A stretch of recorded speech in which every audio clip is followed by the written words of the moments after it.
Before the machine age began its thunderous march, the world breathed in rhythm with the earth. It was not silent, but soft, filled with sounds that belonged to life itself. The creak of wooden wheels, the slow grinding of millstones, the wind brushing across fields of grain. Time was not divided by ticking seconds, but by light and shadow, by the cycle of dawn and dusk. People lived inside those patterns, their days shaped by weather and harvest, their nights by the quiet flicker of candlelight. In that world, effort and reward were inseparable. To survive meant to touch the soil, to know the seasons, to listen to the hum of rain and the song of distant bells. Every life moved in circles, not lines. In the villages, smoke rose gently from stone chimneys, dissolving into the morning mist.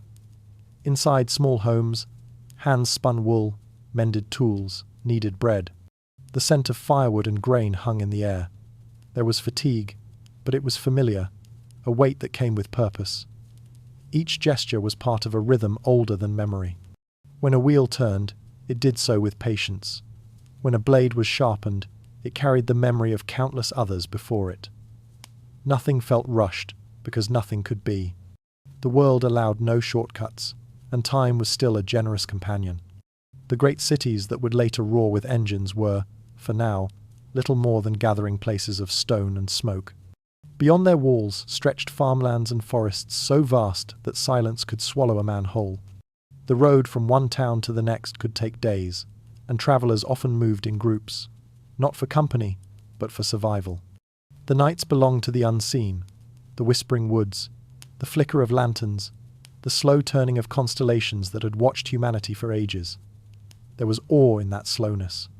People looked up often, not because they sought meaning, but because the sky still demanded their attention. To live before the storm was to live close to the limits of one's own hands. Work began when the sun rose, and ended when it fell. The rhythm was relentless yet comforting, as if nature itself was a parent watching over every motion. Seasons ruled with quiet authority. The planting, the reaping, the long winter nights filled with stories told by firelight. Memory was passed from voice to voice, not paper to paper. The idea of progress existed only as a whisper in prayer, an appeal for better harvests, safer births, kinder winters. Yet beneath that calm something was stirring. It was faint felt rather than seen, a tension between what was known and what could be.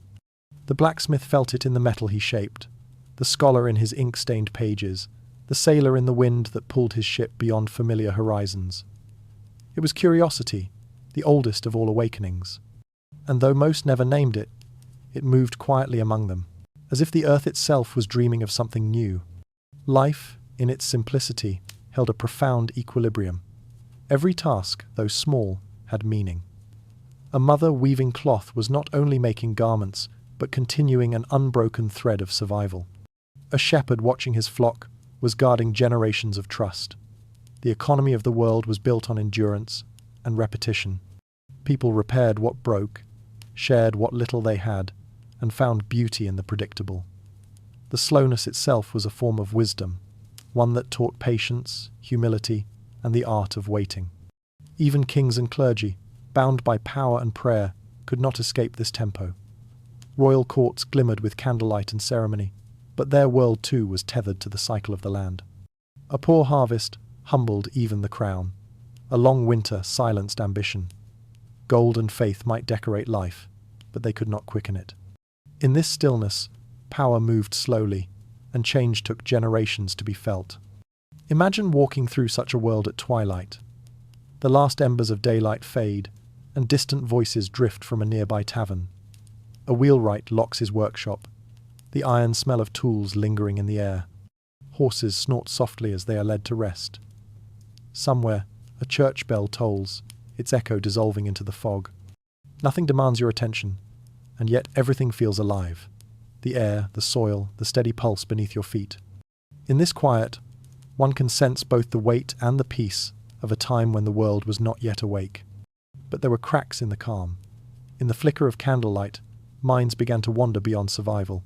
Farmers spoke of strange new ploughs that could turn soil faster. Miners uncovered veins of coal darker than night, whispering of endless fire beneath the ground.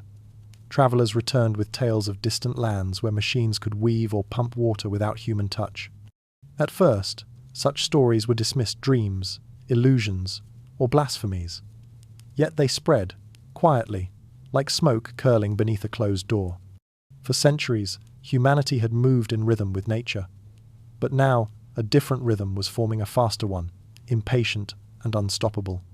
The seeds of the storm had already been planted, in the gears of forgotten workshops, in the sketches of restless thinkers, in the hunger of merchants chasing profit across oceans. The stillness that had defined civilization for thousands of years would soon shatter. And when it did, the change would not feel like dawn, it would feel like lightning. But here, in this final calm, there remains a fragile beauty, the last breath before the first machine's sigh, the last moment when the world was small enough to hold in one's hands, and quiet enough to hear itself think. They had no clocks to chase them, only the sun and the slow breathing of the earth. Yet even the earth was beginning to stir, as if some unseen pulse had quickened deep within its core. The stillness was ending. A whisper rose in the distance, not loud, not yet, but persistent. A promise, a warning, a spark. And soon, that spark would catch. Before the age of iron and engines, invention lived quietly, half in dream, half in devotion. It was not born in the roar of progress, but in the still hours of candlelight, where one mind stared too long at a flame and wondered how its power could be caught. Across centuries and continents, there were people who could not rest within the rhythms of their age. They felt the world's pulse beating faster than it should, as if something vast and waiting trembled just beneath the surface of understanding. They were the restless ones, the tinkerers, alchemists, and thinkers who shaped tools not only from metal but from mystery itself. In dusty workshops hidden behind monasteries, monks bent over gears and glass. The air smelled of oil, ink, and prayer. They were supposed to copy sacred texts, but many could not resist sketching strange machines in the margins, fountains that never stopped flowing, wheels that turned on their own, wings meant to lift a man above the world. They called it curiosity, though some whispered it was temptation. What they truly sought was movement, a way to make the inanimate breathe. In an age that measured time by bells, their minds began to count in rotations, in forces, in patterns of possibility. Far to the south and east, in the great cities of the Islamic Golden Age, invention wore the robes of scholarship. There, engineers like Al-Jazari and Al-Muradi filled their manuscripts with wonders, clocks powered by water, automata shaped like peacocks, machines that could lift, pour, and measure. They did not build to conquer the earth, but to understand its divine design. To them, a gear was not merely a tool, it was a symbol, a reflection of cosmic order. In their hands, technology was worship. Yet the drawings they left behind, intricate, impossible, would echo through the minds of European inventors centuries later. The spark had travelled, unseen, across cultures and deserts, waiting to ignite in colder lands. Then came the Renaissance, an age that called itself a rebirth, but was, in truth, an awakening from 1,000 years of sleep. Artists painted light as if it were revelation. Scholars rediscovered forgotten Greek and Arabic texts, and among them lay seeds of mechanical wonder. Leonardo da Vinci, with his notebooks of impossible dreams, stood as both artist and engineer, a man haunted by the beauty of motion. He watched birds and imagined flight. He studied rivers and imagined engines. His designs, though unrealized, breathed the same air as miracles. They whispered that imagination itself might someday command matter. Meanwhile, beyond the cities and courts, invention found humbler homes. In the Netherlands, windmills turned endlessly against the grey sky, each rotation a hymn to practicality and persistence. Dutch engineers learned to drain the sea, to turn water the old master into servant. Wooden gears creaked over dikes and canals, transforming landscape into land. To those who watched, it must have felt like taming a god. These were not philosophers or nobles, but craftsmen whose survival depended on ingenuity. Every blade that caught the wind carried forward the unseen lineage of human defiance, the refusal to accept what nature had fixed. Each of these scattered minds and hands worked alone, unaware of one another, yet connected by an invisible thread, a longing to awaken the dormant powers of the world. They were not called inventors, because the word did not yet exist in its modern form. They were dreamers at the edge of night, striking sparks into the dark, without knowing what fires they would one day feed. Many died poor, forgotten, mocked, their contraptions rusted, their writings lost. But the idea, the dangerous, luminous idea that the world could be remade by thought, endured. In the stillness of those centuries, progress was fragile. Church bells guarded time, kings guarded change. Yet, ideas slipped through cracks of authority, passed quietly from master to apprentice, from one workshop to another. A new kind of faith was forming not in divine revelation, but in human potential. Each experiment, each gear, each failed machine whispered the same heresy, that perhaps man too could create. It was not a revolution yet, only a gathering of light. Across Europe, furnaces burned hotter, glassmakers learned to bend clarity itself, and miners dug deeper than ever before. The alchemists, who once sought gold, began to discover chemistry. The astronomers, who once mapped heaven, began to measure gravity. Even failure became sacred. The dream of motion, perpetual, perfect, unstoppable, haunted every laboratory and workshop, and though none could yet master it, the pursuit itself was intoxicating. The world was still quiet, but in that quiet there was a hum, a vibration that carried through tools, through ink, through imagination. In those flickering centuries, invention was an act of faith. Every experiment was a small defiance against the order of creation, and every success a glimpse into its hidden logic. The wheel turned, the lever lifted, the pump drew water, and in each movement, humanity recognized itself anew. The miracle was no longer distant. It could be built, adjusted, improved. What had once been mystery began to take the shape of mechanism. And in that transformation lay both wonder and danger. For once the world was seen as something that could be controlled, it could never again be merely observed. They did not know what awaited them, the smoke, the iron, the endless motion that would soon follow. But the pattern was forming. The dreamers had laid the foundation stones without realizing they were building a furnace. One idea connected to another, one device inspired the next. The threads of curiosity began to braid themselves into destiny. If you listen closely to those early centuries, you can almost hear it, a soft clatter of tools, the scrape of metal on stone, the exhale of a bellows in a dim-lit room, a sound both ancient and new, the sound of the world preparing to wake. Every age, dreams of awakening, and a few souls dare to strike the match.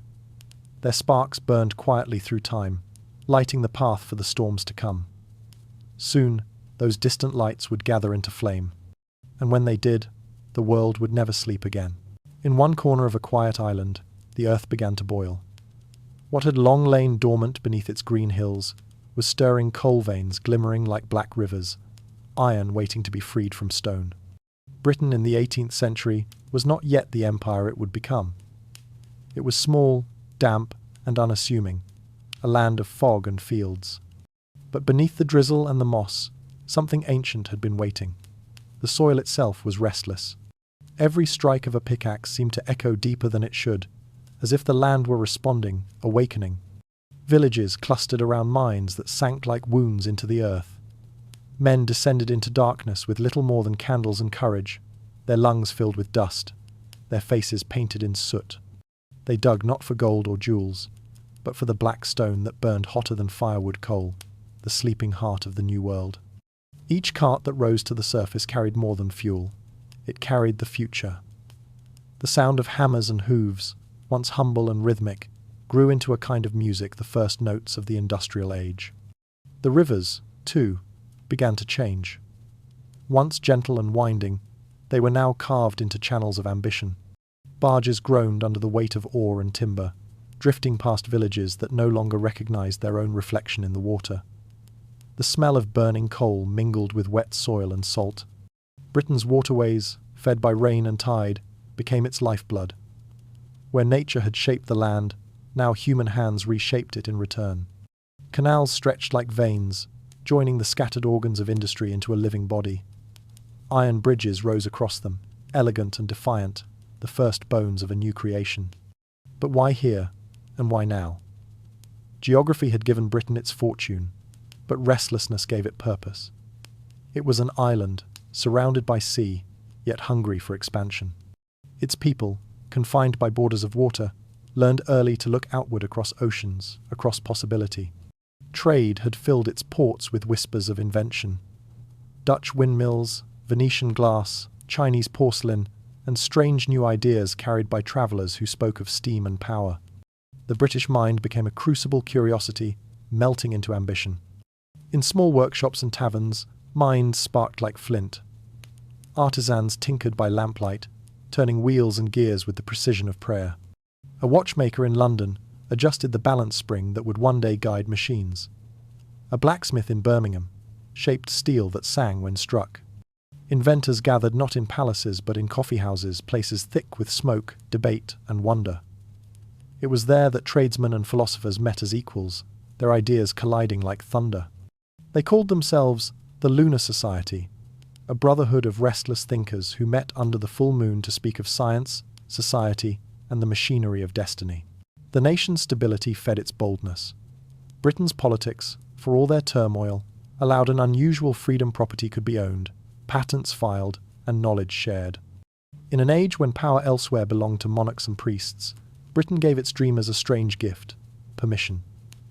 And with that permission came responsibility to experiment, to risk, to create. The air itself seemed to thicken with invention. Even failure felt noble. The philosophers of the age began to see industry not as toil, but as transformation. Francis Bacon had once imagined knowledge as power. Now, that idea took physical form. The factory, the forge, the furnace, these became new temples where human will tested its limits. The line between science and faith blurred. The universe no longer felt fixed. It could be understood, harnessed, improved. For the first time, people spoke of progress as destiny. In the Midlands, ironworks glowed through the night, painting the horizon in orange haze. The sound of hammering echoed across valleys, steady and relentless. Entire towns pulsed with this rhythm, blackened by smoke, yet alive with purpose. The men who toiled there could not see the magnitude of what they built. They were simply surviving, yet in their survival, they were forging the modern world. Coal dust settled on skin and river alike, a fine black reminder that nature and humanity had entered a new contract. The land gave its strength, and in return, it was consumed. The forests thinned, the sky dimmed, the rivers ran warm. But no one paused long enough to mourn. The promise of power was intoxicating. The machine was no longer a curiosity, it was an ally. It turned night into day, multiplied labour, and whispered of infinite control. Still, beneath the triumph, there lingered unease. For every invention that simplified life, another complication followed. Villages grew into cities too quickly to breathe. Children worked where their parents had once played. The rhythm of nature gave way to the rhythm of the clock. Time, once measured by sunrise and season, became a thing to be owned, divided, sold. The new world was efficient, but its beauty had changed. Progress began to hum like a heartbeat, steady, tireless, impossible to stop. The philosophers called it improvement. The workers called it necessity. But to the land itself, it must have felt like fever. Fields that had known centuries of stillness now trembled beneath trains of iron. The air, once clean and slow, now carried the constant sigh of steam. Even silence seemed altered, replaced by the hum of engines and the rattle of progress echoing over the hills. Yet in that fever, there was something holy. The birth of industry was not only the rise of machines, it was the awakening of human imagination in its most physical form. Every forge, every workshop, every shipyard was an altar to possibility. The black dust, the noise, the exhaustion, they were the price of creation.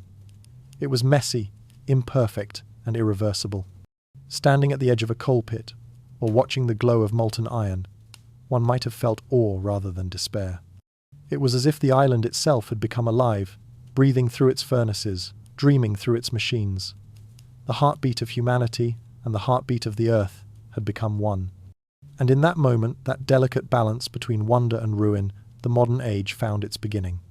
The quiet island that had once whispered with wind and tide now spoke in a new language. The hiss of steam, the clang of metal, the chant of invention. In one corner of a quiet island, the earth had indeed begun to boil, and the steam rising from it would soon envelop the world. But this was not merely industry, it was transformation. The machines, born of coal and curiosity, would soon learn to mirror their makers. The age of iron was also the age of reflection. Humanity, for the first time, would see its own soul burning back through the smoke. When the first engine sighed, it sounded like the planet itself had begun to breathe. A deep, uneven exhalation, half sigh, half growl, rose from the dark corners of a Cornish mine and echoed through the dripping stone. It was 1712, and Thomas Newcomen, a quiet ironmonger with more faith than fame, stood beside his machine, watching it tremble into life. It was clumsy and crude, a tower of pipes and pistons dripping with condensation, more noise than grace. But as it groaned and shuddered, a strange thing happened. The water in the mine began to fall. The impossible had stirred. The earth had been made to move. Before Newcomen's machine, the mines were tombs of ambition. Water flooded shafts faster than men could drain them, drowning effort and hope alike. Many believed the problem unsolvable, that nature's depths were forbidden. But Newcomen was not a man of privilege or pedigree. He was a man of persistence. Night after night, he labored in secret, shaping iron like prayer, testing valves that burst, cylinders that cracked, levers that refused to balance. He had no blueprint, no guarantee, only a belief that motion itself could be harnessed. His creation did not look alive, but when it worked, it seemed to breathe with its own rhythm, an irregular heartbeat that echoed through the soil of England. The Newcomen engine was far from perfect. It guzzled coal and groaned with inefficiency. The condensation wasted energy, and every stroke of the piston was an argument against the laws of physics. But it worked, and that was miracle enough. It kept the mines dry, the furnaces lit, and the dream alive. Men gathered to watch it, their faces lit by fire and disbelief. Some saw it as salvation, others as sorcery. It had no soul, they said, yet it moved as though something unseen pressed within it. The line between life and mechanism began to blur. In that humid darkness, humanity had given the earth its first artificial breath. But the breath was ragged, weak, incomplete, the gasp of a newborn. It would take another man, decades later, to refine that breath into a steady rhythm, one capable of transforming the world. His name was James Watt. Watt was a thinker of delicate patience. He studied the failures of others, not with arrogance, but reverence. When a broken Newcomen model came into his possession at the University of Glasgow, he treated it as if it were a living relic, not a failure, but a language yet to be translated. For months, he watched it, dismantled it, rebuilt it. He walked along the River Clyde, listening to the murmur of water and the hum of his own thoughts. One day, the realization came quietly like dawn. The machine wasted its strength because it was forced to heat and cool itself at once. If he could separate those two processes, if heat could be preserved, the engine would breathe more freely, more efficiently. His insight was not a spark, but a sunrise. Slowly, methodically, Watt reshaped the machine. He added a separate condenser, smoother pistons, tighter joints. He replaced brute force with elegance, chaos with rhythm. When it finally ran, it did so with calm precision, no longer a groaning beast, but a creature that seemed to think before it moved. Every puff of steam, every measured stroke, spoke of control. The air filled with a new kind of music, a steady, mechanical respiration. The machine no longer fought the laws of nature. It had learned to dance with them. Those who witnessed it could not look away. The sight of motion born from vapor, invisible, intangible air turned to strength felt divine. It was not merely invention, it was revelation. Men who had once relied on rivers and wind now saw that power could come from within the earth itself. Steam was captured, spirit, fire tamed and disciplined, invisible yet unstoppable. With Watt's engine, time itself began to change. Factories could hum through the night, mills could spin endlessly. The world no longer had to wait for wind or tide. The pace of existence shifted, and with it, the very definition of possibility. But progress never comes without fatigue. Watt's own life, like his engine, was driven by constant motion. Financial struggles, partnerships, and endless refinement consumed him. He sought perfection, though perfection could never exist. Even in his success, he carried doubt, a quiet awareness that what he had unleashed could not be contained. The steam engine was no longer just a tool, it was a threshold. On one side lay centuries of stillness, on the other, an age of noise. Across Britain, chimneys rose like monuments to a new faith. The land filled with the sound of pistons pounding, gears turning, valves hissing. The breath of machines joined with the wind, and for the first time, human labour had a companion not made of flesh. Smoke replaced silence. Motion became constant. The engine that once pumped water now drove looms, ships, and locomotives. Villages grew around its rhythm. Cities expanded in its wake. The heartbeat of industry had begun, steady and unrelenting. There was wonder in that sound, but also unease. The engine breathed endlessly, without rest or remorse. Its sighs filled valleys, its heat reshaped horizons. People began to measure life by the pulse of machinery, faster, louder, more precise. For some, it was liberation, for others, imprisonment. The same breath that lifted civilization from the mines would also choke it with smoke, yet few could resist its promise. Power had become tangible, visible in every wheel, every plume, every glimmer of firelight reflected in a puddle of oil. Those early inventors did not know what they had begun. To them, the engine was a miracle of mechanics. To history, it was the first lung of modernity. It taught humanity a dangerous lesson, that motion could be endless, that exhaustion was no longer a limit, that even the smallest dream could be scaled to infinity. As the 18th century waned, the breath of the steam engine spread across oceans and continents. Trains would soon follow, then ships, then factories that never slept. The rhythm born in a mine and refined in a workshop became the rhythm of civilization itself, an eternal inhale and exhale of progress. The sound of that breath has never fully stopped. It lingers in the hum of engines, in the whir of turbines, in the quiet pulse of electricity through our walls. When the first engine sighed, it sounded like the planet itself had begun to breathe, and that breath, once set in motion, never ceased. It was the beginning of something vast and irreversible, the awakening of a world that had long been dreaming. The breath of machines grew louder, and soon it would drown out silence. The world began to move so fast that even time had to run to keep up. Where once a day's journey meant the turn of the sun, the 19th century compressed it into the puff of a locomotive and the shriek of metal on metal. Iron rails carved their way through pastures, and towns like veins of intention, carrying coal, cotton, and dreams. Canals that had once been the arteries of trade now looked slow and deliberate beside the unstoppable pace of steam. Rivers, hills, and even oceans bowed to machinery. Humanity had found the key to motion, and with it came the illusion of control. Across Britain, then Europe, and soon the wider world, the landscape transformed. Where there had been silence, there was now rhythm, the steady, pounding heartbeat of the locomotive. Villages, once isolated by miles of countryside, were suddenly connected by tracks that gleamed beneath the morning frost. Stations sprouted like new temples, vast and echoing, filled with the hiss of steam and the murmur of strangers learning to move together. People began to speak not of distance, but of time. It no longer mattered how far one travelled, only how fast. To watch the first trains pass was to see magic made mechanical. The ground trembled, horses panicked, and children pressed their faces to fences, mouths open in disbelief. The world that had once unfolded slowly, like a story told by firelight, was now rushing forward in chapters of smoke. Poets compared the engines to dragons, philosophers to gods. The industrial age had created its first living myth, not made of flesh, but of fire and iron. Yet the wonder came with a price. The rails cut through more than soil. They severed the old rhythms of life. The slow pilgrimage of the traveller, the wandering merchant, the patient farmer all began to vanish. The sense of place blurred. People could wake in one town and sleep in another. Their thoughts scattered across miles. Letters arrived before longing could fade. Goods moved faster than gratitude.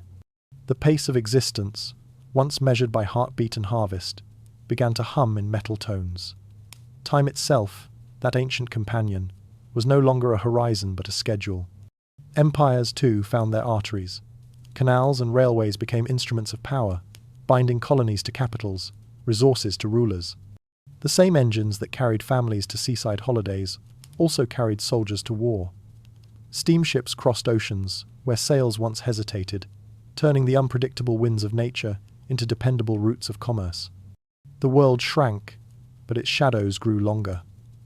What began as a triumph of connection soon revealed itself as a web, and not everyone could choose where the lines would lead. Still, in the flicker of stations and the shimmer of passing lights, there was beauty. Travellers sat in carriages watching fields blur into abstraction, faces illuminated by lamplight and wonder. The whistle of the train became a lullaby for an age that could no longer sleep. Painters captured the new sublime turn as landscapes, drenched in gold and smoke, skies pierced by progress. Even nature, in its retreat, was transformed into art. The machine had become both muse and monster. The canals, too, told stories of transition. Their quiet waters once mirrored the sky, now disturbed by barges carrying endless cargo. Towns that grew beside them thrived for a time, then faded as railways stole their lifeblood. The smell of tar and rope gave way to the iron scent of steam. Where once bargemen sang, whistles now cried. Every innovation carried an elegy within it. Steamships conquered distance itself. Oceans that had separated continents became highways. The Atlantic crossing, once a perilous odyssey, became routine, a voyage reduced to calculation. But even in triumph, there lingered melancholy. The age of discovery had ended. There were no more edges left to imagine. The maps were filling in, and mystery was shrinking. The horizon, once a symbol of the unknown, now marked the timetable of arrival. It was a paradox progress as both liberation and confinement. The faster humanity moved, the more it began to chase itself. Cities expanded, factories multiplied, and schedules ruled like silent tyrants. People lived by bells, whistles, and clocks, their lives chopped into intervals of productivity. The old patience, the kind that waited for seasons, letters, or the return of a loved one, became a forgotten art. In its place grew a hunger that could not be fed, the desire to arrive before one had even departed. And yet, in the hearts of those who built and rode the engines, there remained wonder. Engineers spoke of their creations with reverence. Conductors treated each departure like a ritual. A sense of belonging spread among those who moved, a strange unity born from motion.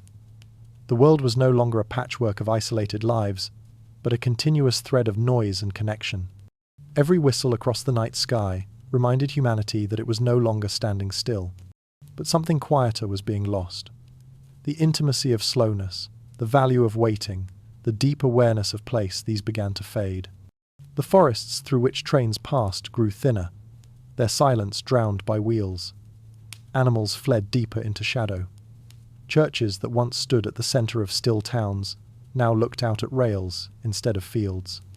Even faith began to move faster, adapting to the tempo of machines. The sacred became industrial, the eternal, compressed into moments. By the end of the century, speed itself had become an identity. Newspapers spoke of progress, as if it were a living thing, a god with iron lungs. To be modern was to move. To pause was to fall behind. Yet, for all the noise, the world's heart still beat beneath the tracks. Somewhere between the echo of iron and the hiss of steam, a deeper question lingered. What happens to the soul when the body never rests? The answer was not yet known, but it could be felt in the fatigue behind invention, in the melancholy of travellers watching the world blur away. The 19th century had turned motion into faith, and faith into exhaustion. Humanity had conquered distance, but discovered absence. The world began to move so fast that even time had to run to keep up. The wheels of empire spun, carrying wealth, power, and memory into the same unstoppable current. But where there is speed, there is hunger, and the hunger for power would soon reshape humanity itself. The same fire that lit the world also blackened its lungs. Beneath the triumph of engines and empire, a quieter story unfolded, one of exhaustion, sacrifice, and smoke. The world that had awakened in brilliance was now choking on its own breath. Progress demanded fuel, and it found it not only in coal and iron, but in human lives. The furnaces of industry burned bright, but every spark came at a cost. In the depths of the coal mines, men and boys descended each day into the dark veins of the earth, lanterns flickering in air thick with dust. The walls dripped, the ground trembled, and the air felt alive with unseen danger. There was beauty in the courage it took to walk into that blackness, and tragedy in how little it was worth. 12 hours of labour for a few shillings, lungs scarred by youth, backs bent before their time. The mines were cathedrals of human endurance, but their prayers were made of coughs and silence. Above ground, cities grew around those pits, vast smoky labyrinths where chimneys rose like monuments to ambition. The skies over Manchester, Birmingham and London were no longer blue but grey, a ceiling of soot that dimmed even noon into dusk. The air carried the taste of iron and ash. Clothes never stayed clean. Skin never felt whole. Yet to those who lived within it, this was simply the smell of survival. The price of progress had become invisible, the scent of the inevitable. Children were its smallest cogs. Barefoot and hungry, they crawled beneath spinning looms to untangle threads, their small hands nimble where adults could not reach. In mines, they hauled carts through tunnels too narrow for grown men, guided by instinct and candlelight. Some were born into the smoke and never knew another colour of sky. To the factory owners, they were efficiency made flesh cheaper, quieter, replaceable. But each pair of tiny hands that turned a wheel also turned the story of humanity toward its darker side. Inside the mills, the noise was endless, a roar so constant that workers learned to read lips instead of words. The machines never tired, and so neither could those who served them. Women and men stood for hours, faces streaked with sweat and grease, hearts beating to the rhythm of iron. They were surrounded by invention, yet trapped in repetition. Progress had promised liberation, but the new world felt eerily like the old one, only faster, louder, and harder to escape. And yet, within this world of grime, there was strange grace. In the glow of a furnace, one could see the outline of a worker's face, tired, yes, but also illuminated by the very light that enslaved him. Humanity had never been so near to its own creation, and never so far from rest. The same hands that built miracles could not afford to stop building them. For the first time, labour was endless, time mechanical, and sleep a luxury. The poets and painters of the age tried to capture what words alone could not. They wrote of smoke that stained sunsets, of fields turned to factories, of human hearts beating beneath iron roofs. Dickens gave voices to the forgotten. Turner painted the sky as if it were burning from within. Their art became a mirror, showing a civilization so proud of its progress that it refused to see its reflection in the soot. Religion, too, was tested. How could one speak of divine order when children starved beside machines that printed wealth? Churches stood blackened with smoke, their bells drowned out by factory whistles. The faithful prayed for salvation, but salvation had been mechanized, measured in production, counted in profit. The soul of industry was not evil, but indifferent. It cared only for motion, and motion cared for nothing at all. Still, amid the despair, humanity resisted in quiet ways. Mothers wiped coal dust from their children's eyes and whispered lullabies through the noise. Workers shared bread in the shadows, laughter in the smoke. There were strikes and petitions, but also smaller acts, a moment of rest stolen. A song hummed when the overseer's back was turned. These were not rebellions in the political sense, but in the human one. The refusal to become machinery was itself an act of defiance. Outside the cities, the countryside withered. Forests fell to feed the forges. Rivers ran black with runoff. Even the stars disappeared behind the haze. Those who returned to the land found it changed, quiet but wounded, stripped of the slow beauty that once defined it. Nature, once the partner of humanity, now stood as its witness, silent and dim beneath the industrial sky. Yet, through that smoke, a new awareness began to form. Some saw in the blackened skyline not just progress, but warning. The very inventions that promised freedom had enslaved their makers. The machines did not hate or harm, they simply reflected what humanity had built into them. Ambition without rest. The world had learned to move faster, but not yet to care deeper. And still, progress marched on. The railways expanded, the mills multiplied, and the breath of the engines grew heavier. To pause was to perish. The system demanded obedience to motion. Empires rose upon the backs of the tired and the nameless. Wealth collected in glass towers, while the poor gathered in alleys that never saw daylight. Civilization, proud of its light, forgot how to see in the dark. But history has a way of remembering what power tries to erase. The soot, the scars, the songs they endured, carried by those who refused to vanish. They were the hidden heartbeat beneath the machine's thunder, the faint reminder that progress without mercy is merely another kind of decay. The same fire that lit the world also blackened its lungs. The engine of progress was beautiful, yes, but beauty, when built on exhaustion, burns quickly. And in the shadows of the factories, something began to stir, the faint murmur of conscience. Yet, even in the darkness, new voices began to whisper of justice. They built the future with their hands, and then realized they had built their own chains. The clang of metal, once a song of triumph, had become a warning. The machines that once promised liberation now ruled the rhythm of human life. In cities swollen with smoke, people no longer woke to the crow of roosters or the toll of church bells, but to the shriek of factory whistles. The air itself had changed, thicker, faster, impatient. The pulse of progress no longer beat in the heart, but in the gears. The 19th century's cities were living organisms of labor. Streets overflowed with movement carts creaking, boots echoing, voices rising through the fog. The new metropolis seemed alive, yet its breath was harsh. Beneath its grandeur lay hunger, exhaustion, and the low hum of resentment. Rows of workers poured into factories each dawn, faces pale in the dim light, their lives divided into shifts instead of seasons. In the tenements, families crowded into rooms smaller than the machines they served. Infants slept to the rhythm of distant hammers, and mothers woke with soot in their lungs. The promise of industry had brought motion, but not mercy.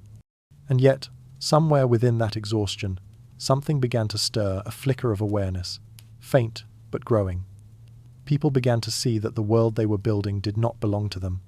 The inventions they had powered, the empires they had sustained, gave them no rest, no recognition. What began as whispers in the streets soon became conversations in the taverns, pamphlets in the night, meetings in secret halls. Workers who had once believed themselves alone began to discover each other. Their unity, like the smoke above the factories, rose slowly at first, then refused to dissipate. These were the voices in the smoke, men and women who refused to remain invisible.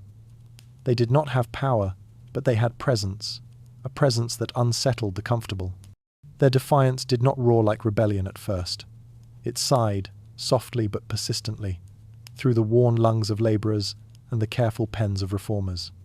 In England, the Chartists drafted their demands for suffrage and dignity. In France, workers carried the spirit of 1789 into the machine age. Across oceans, miners, weavers, and factory hands began to realize that progress without fairness was only another form of servitude. They gathered wherever they could, in union halls, in church basements, in the back rooms of pubs where the smell of ale mixed with coal dust. There, they told stories not of kings or conquests, but of endurance. The man who lost his fingers to the loom, the child buried in the mine, the woman who walked 10 miles home after a 14-hour shift. These tales became scripture for a new kind of faith, not in heaven, but in humanity. The right to rest, to eat, to be seen. Their prayers were petitions. Their hymns were demands. Factories could silence individuals, but not collectives. When one worker spoke, he was dismissed. When hundreds refused, they were heard. The first strikes were small and desperate, protests of starvation more than politics, but they spread like sparks carried by wind. The air filled with tension, not of class warfare yet, but of recognition.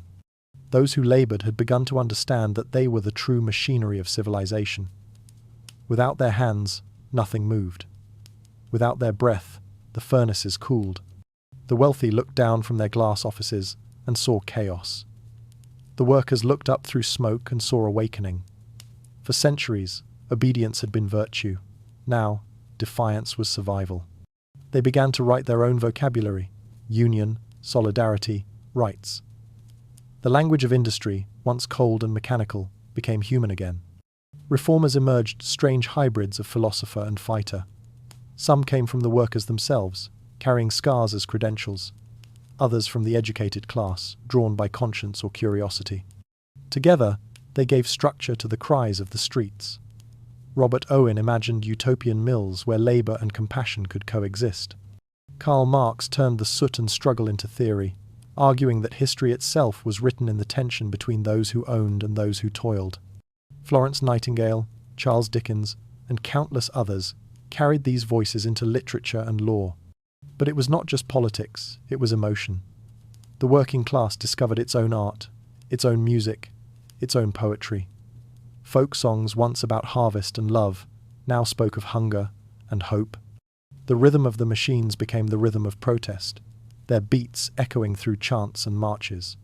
What had begun as oppression became expression. Even the smoke seemed to speak, rising in ghostly plumes like prayers for a kinder world. Still, progress did not yield easily. Every demand for fairness was met with 4 strikes broken, unions banned, leaders jailed or exiled. Factories replaced workers as quickly as they fell ill. The system absorbed their suffering like coal-absorbing flame. And yet, the movement endured. For every voice silenced, another found its courage. The dream of dignity could not be dismantled once it had been named. In the alleys and workshops of the industrial cities, humanity was rediscovering its worth, not through invention, but through resistance. They began to measure progress not by how much was made, but by how much was shared. The smallest victories, a shorter workday, a fair wage, a clean window in a mill, became milestones in a moral revolution. They were not just fighting for survival, but for the right to belong in the world they had built. And in that struggle, something sacred returned. The sound of collective voices, weary, imperfect, but united, replaced the isolation of machinery.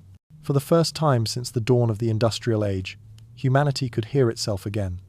Amid the clang of metal and the hiss of steam, there was a new kind of music rising, one made not of gears, but of hearts beating in rhythm.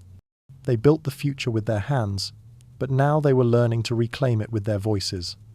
Their defiance did not end the age of machines, but it gave the age of humanity a chance to continue. The smoke above the cities no longer only marked oppression. It marked awakening proof that something was alive beneath the soot. The world of iron had taught people to obey the clock, but now they were learning to listen to conscience. Progress had found its mirror, and in it, it saw the cost of its own reflection. The machine had made humanity stronger and, paradoxically, more fragile. But through that fragility came understanding, that even in the darkest engine room of history, the human spirit will always find its voice. The cry for freedom would echo across continents and inspire revolutions beyond iron. While men forged the engines, women taught the world to feel again. In the noise and smoke of the industrial age, their voices were soft, but they never stopped speaking. They carried the hum of looms, the rhythm of needles, the echo of factory bells, and the lullabies of survival. Their stories were seldom written in ink, but in fingerprints pressed into fabric, soot, and the bones of cities. Without them, the gears of progress would never have turned. Long before women were allowed to vote or own property, they were already sustaining empires. In the textile mills of Manchester, they worked side by side with roaring machines that demanded precision and endurance. Rows of spinners, weavers, and dyers bent to their tasks for 14 hours a day, fingers raw, backs curved, eyes strained beneath the dim light of gas lamps. The air was thick with cotton dust, it clung to skin and lungs alike. They sang softly over the noise, songs of love, loss, and defiance. The factory floor became a battlefield of endurance, their tools not weapons but will. To many men of power, these women were invisible mere extensions of the machines they operated. But beneath that silence, something revolutionary stirred. They began to organize, to speak, to write. Their fight was not loud at first. It began with questions whispered in corridors, with petitions written by candlelight. The match girls of London were among the first to strike. They handled phosphorus that poisoned their blood, their jaws decaying from the chemical known grimly as the White Death. When they finally refused to work, they were mocked by the newspapers until the public saw their courage. Their strike, led by teenage girls, forced change in an empire that had long ignored their pain. In homes, no less than factories, women bore the weight of progress. They managed families in tenements built for efficiency, not comfort.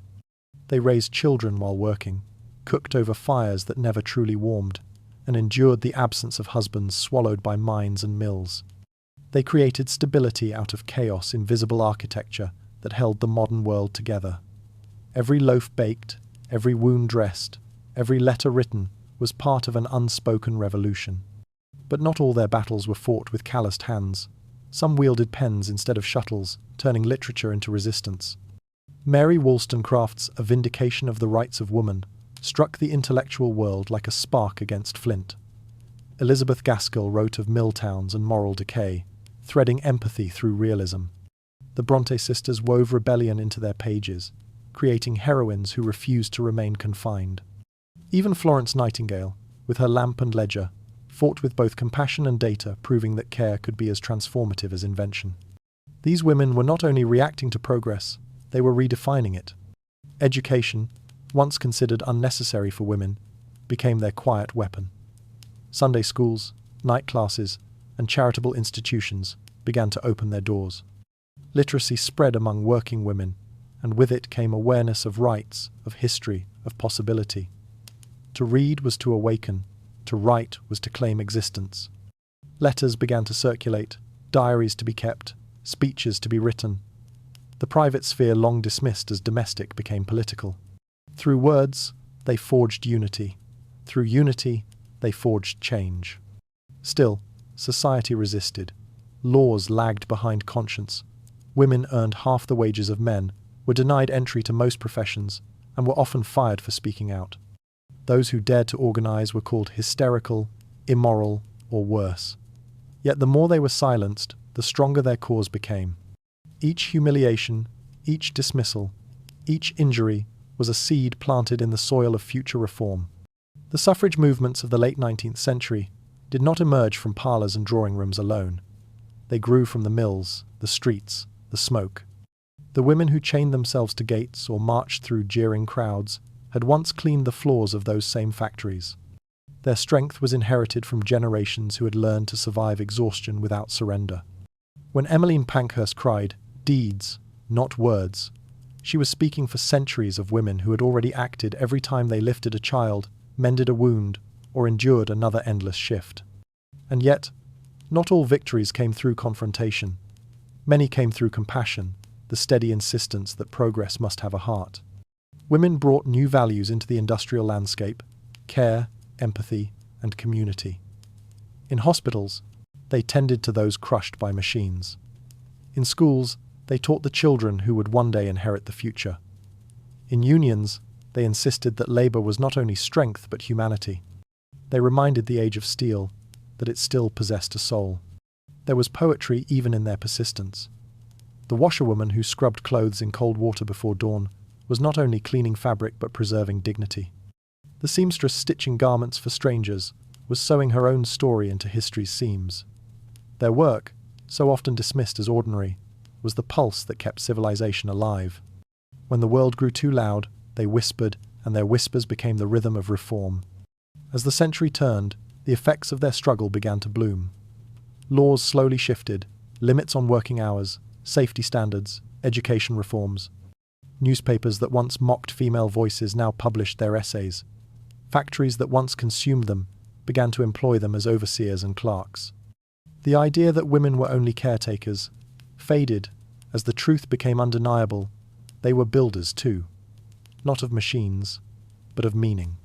And through it all, they taught something profound, that progress without compassion is merely power in disguise. The Industrial Revolution had measured success in iron and output, but the women within it measured something deeper to the worth of a human life. In their resilience, they redefined the purpose of creation. While men forged the engines, women taught the world to feel again. They gave progress its conscience and modernity its heart.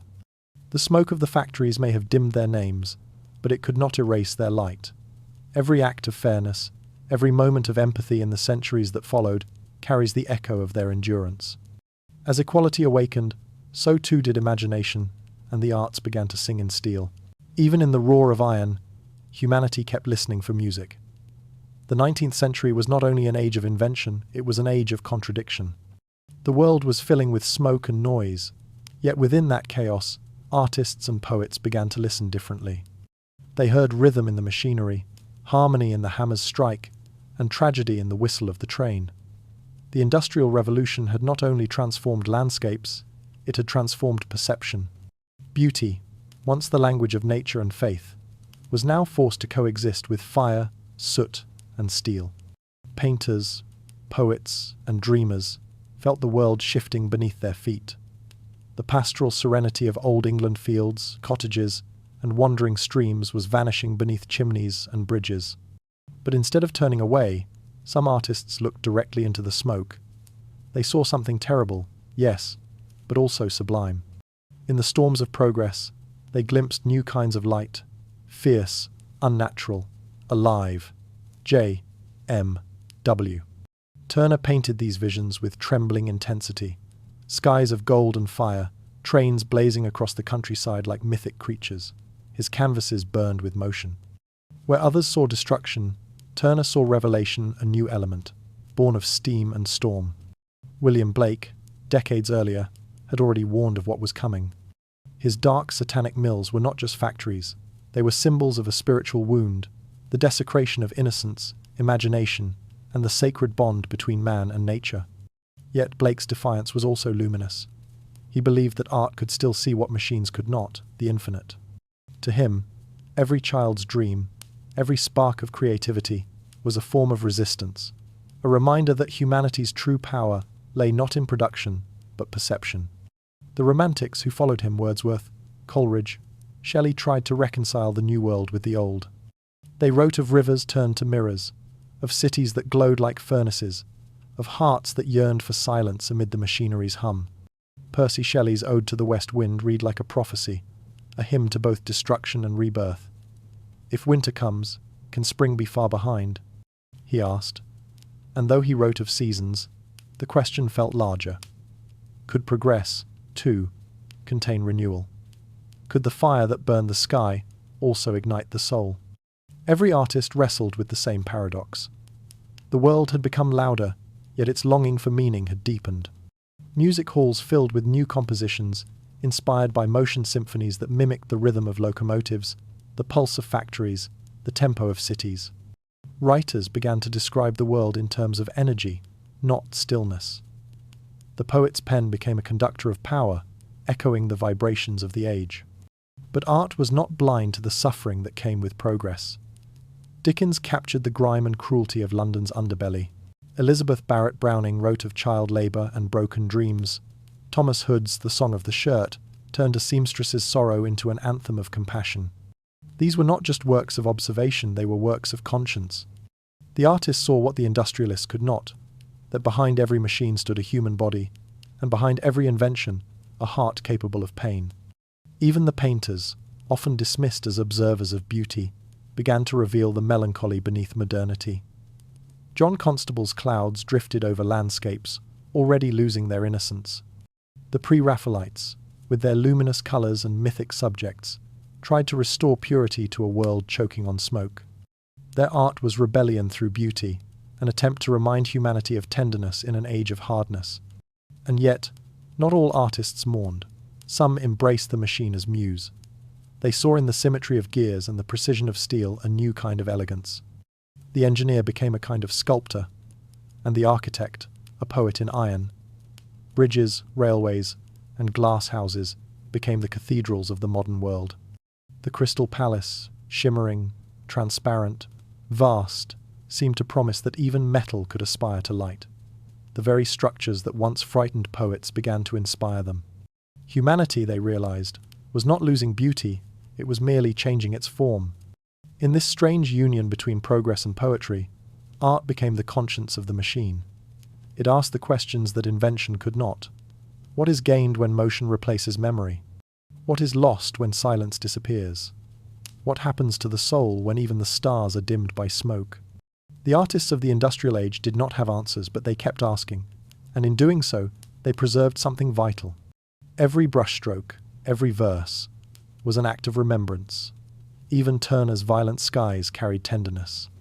Beneath the heat and motion was empathy, the artist's belief that the world, despite its noise, could still feel. That is what made their work timeless. It was not nostalgia, but compassion. They understood that progress without poetry becomes machinery, and poetry without progress becomes escape. Civilization needed both the dreamer and the builder, the fire and the song. To wander through a gallery of that century's art is to walk through a mirror of emotion. You see the pride of achievement and the sorrow of loss, the blaze of invention and the shadow it casts. Each piece whispers the same truth. Humanity was learning to see itself anew, reflected in glass, steel, and light. The world was no longer content to exist, it wanted to express. And perhaps that is why, even now, when we stand before a Turner painting or read a line from Blake, we feel something familiar, the pulse of awe and anxiety that still defines us. Technology has changed, but the heart of the question remains the same. Can beauty survive in a world built for speed? The Romantics answered not with despair, but with faith. They believed that as long as someone could still feel wonder at a sunrise, a song, or even a machine's sigh, the human spirit would endure. Even in the roar of iron, humanity kept listening for music. And in that music, it found itself bruised, changed, but still capable of grace. But while artists dreamed of meaning, engineers dreamed of mastery.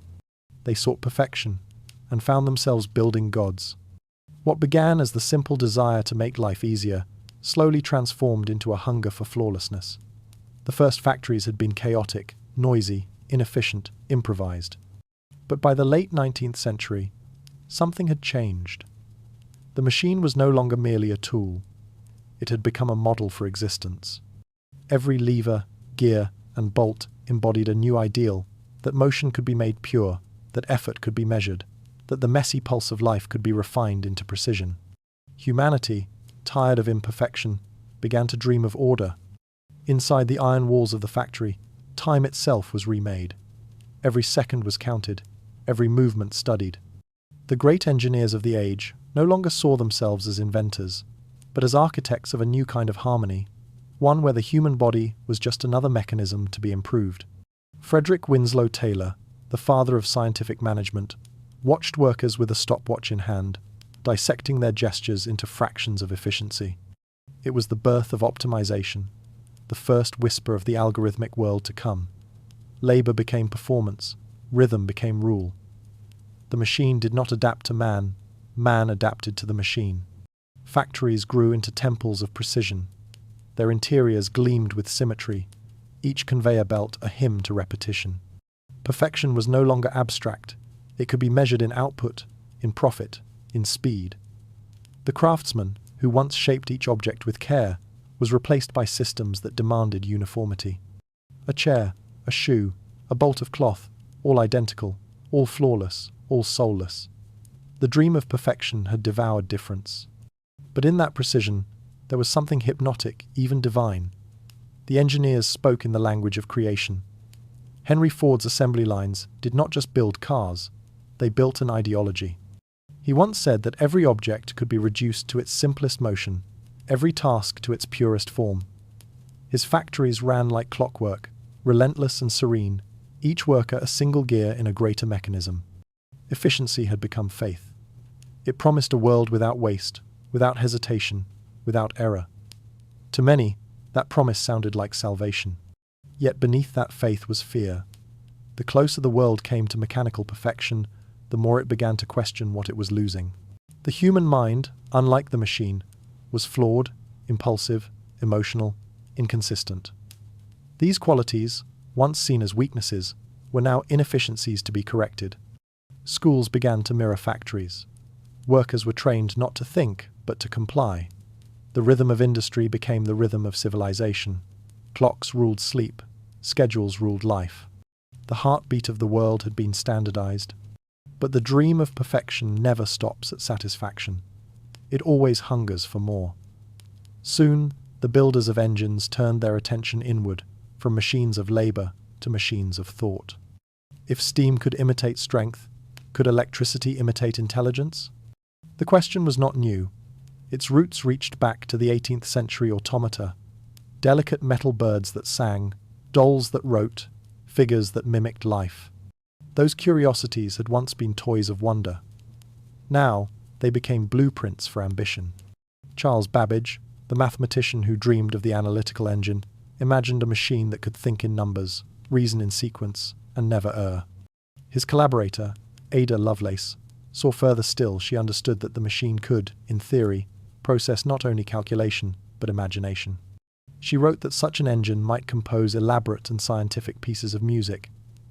It was a vision that reached beyond her century, the idea that logic could give birth to creativity. That thought could be distilled into code. It was here, quietly and almost invisibly, that the mechanical dream crossed into the digital. The perfection that once ruled the factory floor began to whisper of infinity. The gears of Babbage became the circuits of Turing. The steam-powered piston became the silicon pulse. Machines no longer needed hands, they needed minds. The dream of precision had transcended steel. It was now electric, invisible, alive. And yet, as this transformation unfolded, its essence remained the same, the yearning to escape the limitations of flesh. The dreamers of the machine age had wanted control over matter. Their heirs would want control over thought. The pursuit of perfection had become indistinguishable from the pursuit of godhood. To create intelligence was to challenge creation itself. But perfection, when achieved, is rarely merciful. The same factories that had once sought flawless products now demanded flawless people. The pace of production grew faster than emotion, faster than morality. Workers became data points, nations became systems. The line between progress and obsession blurred. When machines began to replace the laborers who had once fed them, no one was sure whether to celebrate or mourn. The dream of efficiency had turned cannibal. Still, there was wonder in it, the same wonder that had always haunted invention. To build something that never tired, never aged, never doubted, it felt like touching eternity. Every era has its idols, and in the age of iron they were mechanical. In the age of circuits, they became digital. Humanity's reflection grew clearer with each invention, and each time the image was both beautiful and terrifying. Some saw in this the proof of human greatness, that the mind could design what nature had never intended. Others saw a warning, that in chasing flawlessness, humanity was erasing the very qualities that made it alive. To err, after all, was human, and to remove error was to remove warmth. But perfection is seductive. It promises clarity, order, power. It promises that chaos can be conquered. It never admits that chaos is where meaning lives. By the dawn of the 20th century, the dream had hardened into doctrine. From the ticking of clocks to the hum of dynamos, the world moved in perfect synchronization. Even art bowed to geometry. Even emotion was quantified.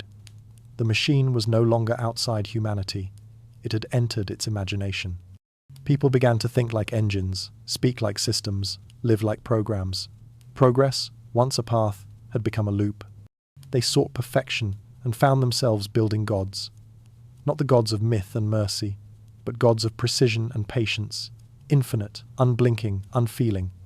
Every factory, every motor, every line of code would one day carry a trace of that desire. The dream that began with iron had become a mirror, and in it, humanity could see both its brilliance and its blindness. And as machines grew perfect, humanity began to question what it had become. They didn't just build empires, they built new definitions of power. The age of machines had created more than factories and fortunes. It had created a new kind of being. These were not kings born to thrones or generals crowned by war. They were men who shaped the modern world with nothing but hunger, vision, and iron will. Carnegie, Rockefeller, Brunel, Stevenson, their names became monuments long before their bodies turned to dust.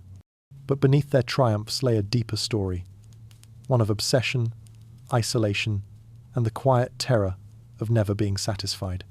Each of them began in modest silence.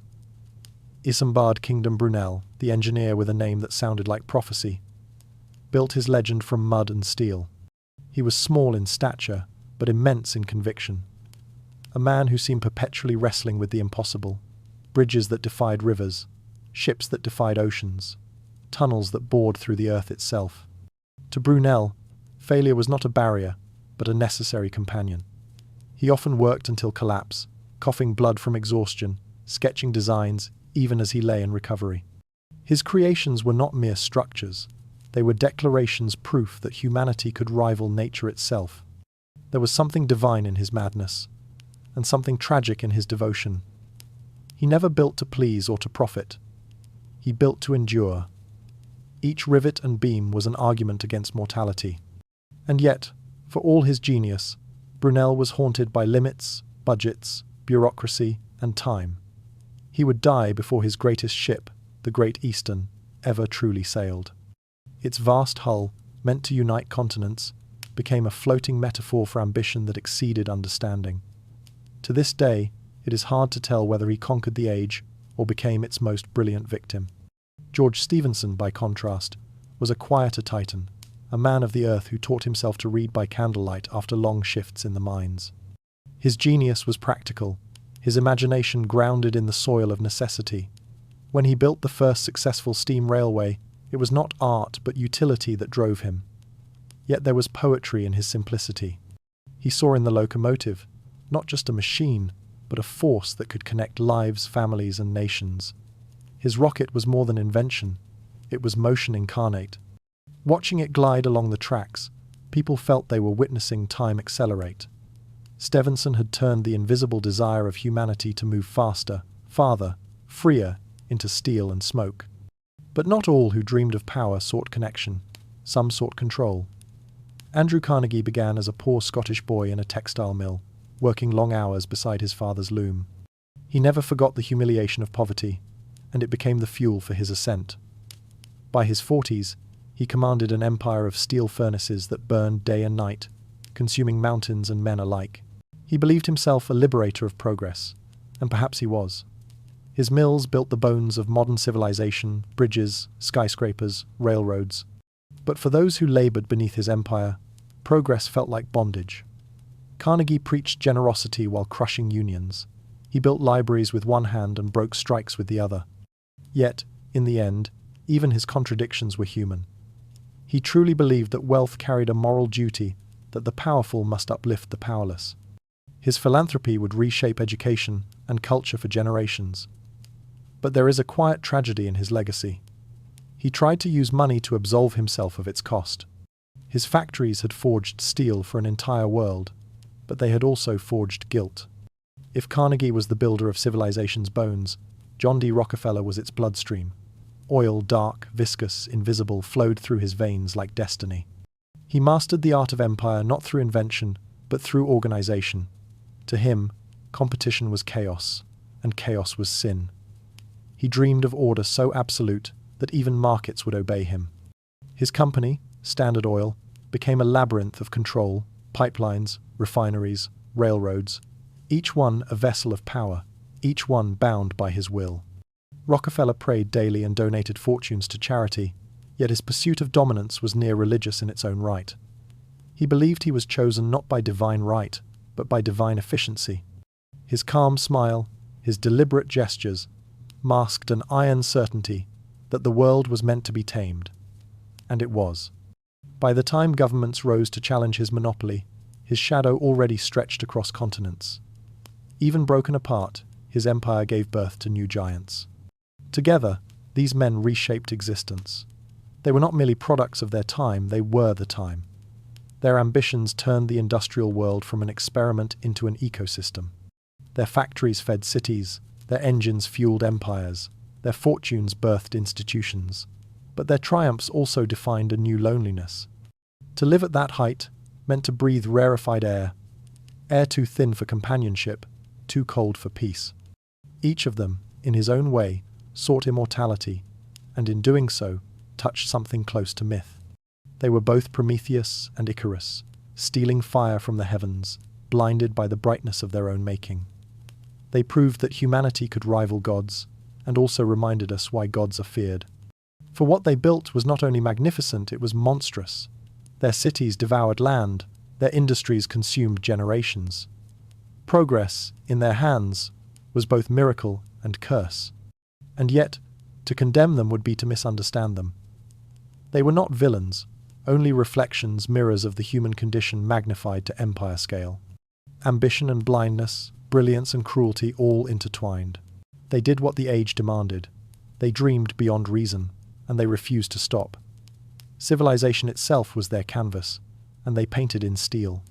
The titans of steam and steel did not conquer the world through violence. but through velocity, through the relentless faith that everything could be made faster, stronger, better. They turned the intangible time, motion, energy into wealth. They built cathedrals of industry where belief was measured in output and prayer was replaced by production. And in doing so, they gave birth to the modern world, restless, illuminated, unsatisfied. But as their empires expanded, something unexpected happened. The world they had created began to take on a life of its own. The systems they designed grew too vast to control, the wealth too great to comprehend, the speed too fast to stop.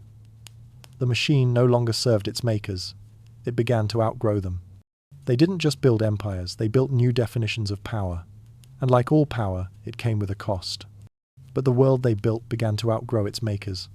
For the first time in history, night lost its meaning. Once, darkness had ruled the world, a sacred curtain that closed over the fields and the fires, urging even kings to rest. But in the new cities of iron and steam, the night no longer commanded obedience. Lamps flickered to life in endless rows, streets glowed, windows pulsed with amber light. Humanity had learned to hold back the dark, and in doing so, it forgot how to sleep. From Manchester to New York, the machine age built cities that pulsed like living organisms. Their arteries were railways, their lungs the factories, their veins glowing with electric filaments. Smoke clung to the skyline, like memory. The hum of engines, the whistle of trains, the rhythm of footsteps on cobblestones together, they formed a new kind of symphony, mechanical, restless, unstoppable. The city became both marvel and monster, a cathedral of light that promised eternity but fed on exhaustion. In Manchester, the mills never ceased. Their towers spewed smoke that blotted out the stars. Their windows blazed even past midnight. The sound of spinning looms was constant, a low mechanical heartbeat that carried through alleys and attics alike. In every room, someone was awake, a weaver's hands still trembling after a long shift, a child coughing through the coal-thick air, a foreman counting profits by candlelight. The city glowed not from luxury but from labor. Its brightness was the reflection of fatigue. Across the Atlantic, New York was rising raw, brazen, alive. By the 1,880 seconds, its skyline already shimmered with ambition, a forest of stone and steel reaching toward an artificial dawn. Electric lights turned night into spectacle. Telegraph wires hummed with invisible conversations, connecting continents through pulses of code. The world had begun to speak in electricity faster, shorter, more efficient. In the streets below, newspapers shouted headlines before the ink was dry, while crowds drifted between gaslit theatres, stock exchanges, and train platforms that never slept. The city was awake, and it seemed to dream with its eyes open. There was awe in this new sleeplessness. Travellers who arrived by ship wrote of their astonishment at the glow that rose from the horizon long before dawn, a halo of industry hovering above the ocean. To see a city illuminated by human hands was to glimpse defiance itself, proof that the species had outwitted its oldest fear. Fire had once been a fragile thing, a flicker in a cave, a hearth to guard through the night. Now it lived in glass and wire, infinite and obedient. Humanity had captured light and made it work overtime. But with light came exposure. The cities that never slept revealed more than they concealed. Poverty and wealth lived side by side beneath the same glow. The same lamps that lit concert halls also shone on the homeless, sleeping under bridges. The telegraphs that connected nations also carried rumors, debts, and fear. For every invention that promised freedom, there was another that deepened dependence. The night had once hidden suffering in mercy. Now, it illuminated it. Progress had turned visibility into virtue, but in doing so, it stripped the world of mystery. The streets themselves became symbols of motion. Horse-drawn trams gave way to electric trolleys, and pedestrians learned to measure time in minutes instead of hours. Cafes stayed open late for the new class of thinkers and clerks who lived by the clock. Sleep became a luxury, an inconvenience, a habit for the weak. The world had discovered insomnia, not as illness, but as identity. To stay awake was to belong to the modern age. There was poetry in the sleepless city. Poets and painters captured its glow with fascination and dread. Walt Whitman called New York a city of orgies, walks, and joys. its energy intoxicating yet overwhelming. Later, the futurists in Italy praised the beauty of motion itself, the blur of wheels, the thrill of speed, the radiance of machinery. To them, night was not a time for rest, but for revelation. They saw factories as temples, locomotives as saints. The pulse of progress was holy, even if it was deafening. And yet, beneath that brilliance, a strange loneliness grew. Crowds swelled, but connection thinned. The telegraph made communication instant, but also impersonal. The lights that filled every room made solitude impossible. Even the dark had been colonized. The city was crowded with faces that never met. Windows glowed in every direction, but each one contained its own small isolation. Humanity had never been so illuminated, and never so unseen. The factories, too, changed their rhythm. With electric light, they no longer needed to rest. The shift system expanded, dividing the day into fragments of labor. The second hand of the clock ruled with quiet tyranny. Men and women worked while others slept, ensuring the hum of the city never ceased. The machine age had created perpetual motion, and motion demanded bodies to sustain it. The glow of progress came from millions of sleepless eyes. As cities expanded, the sky shrank. The stars disappeared behind the haze of smoke and electricity. For centuries, humans had looked upward to measure their place in the universe. Now, they looked at clocks, timetables, and telegraph lines. The constellations that once guided sailors and shepherds were replaced by the geometry of wires and rails. The heavens had not vanished, they had simply been outshone. But there was beauty in the artificial night, too. A new kind of beauty, cold and hypnotic. Photographers began to capture streets slick with rain and reflections. Light splintered through fog, the quiet loneliness of late hours. Painters like Whistler and later Hopper found in the glow of lamps a fragile tenderness, proof that even in the most mechanical city, the human longing for stillness endured. The city's sleeplessness was not just its curse, it was also its heartbeat. For those who wandered its streets at midnight, the sleepless city felt almost alive, breathing, sighing, watching. Somewhere, a train wailed like an animal. Somewhere, a typewriter clattered like rain. Lovers met under flickering lamps.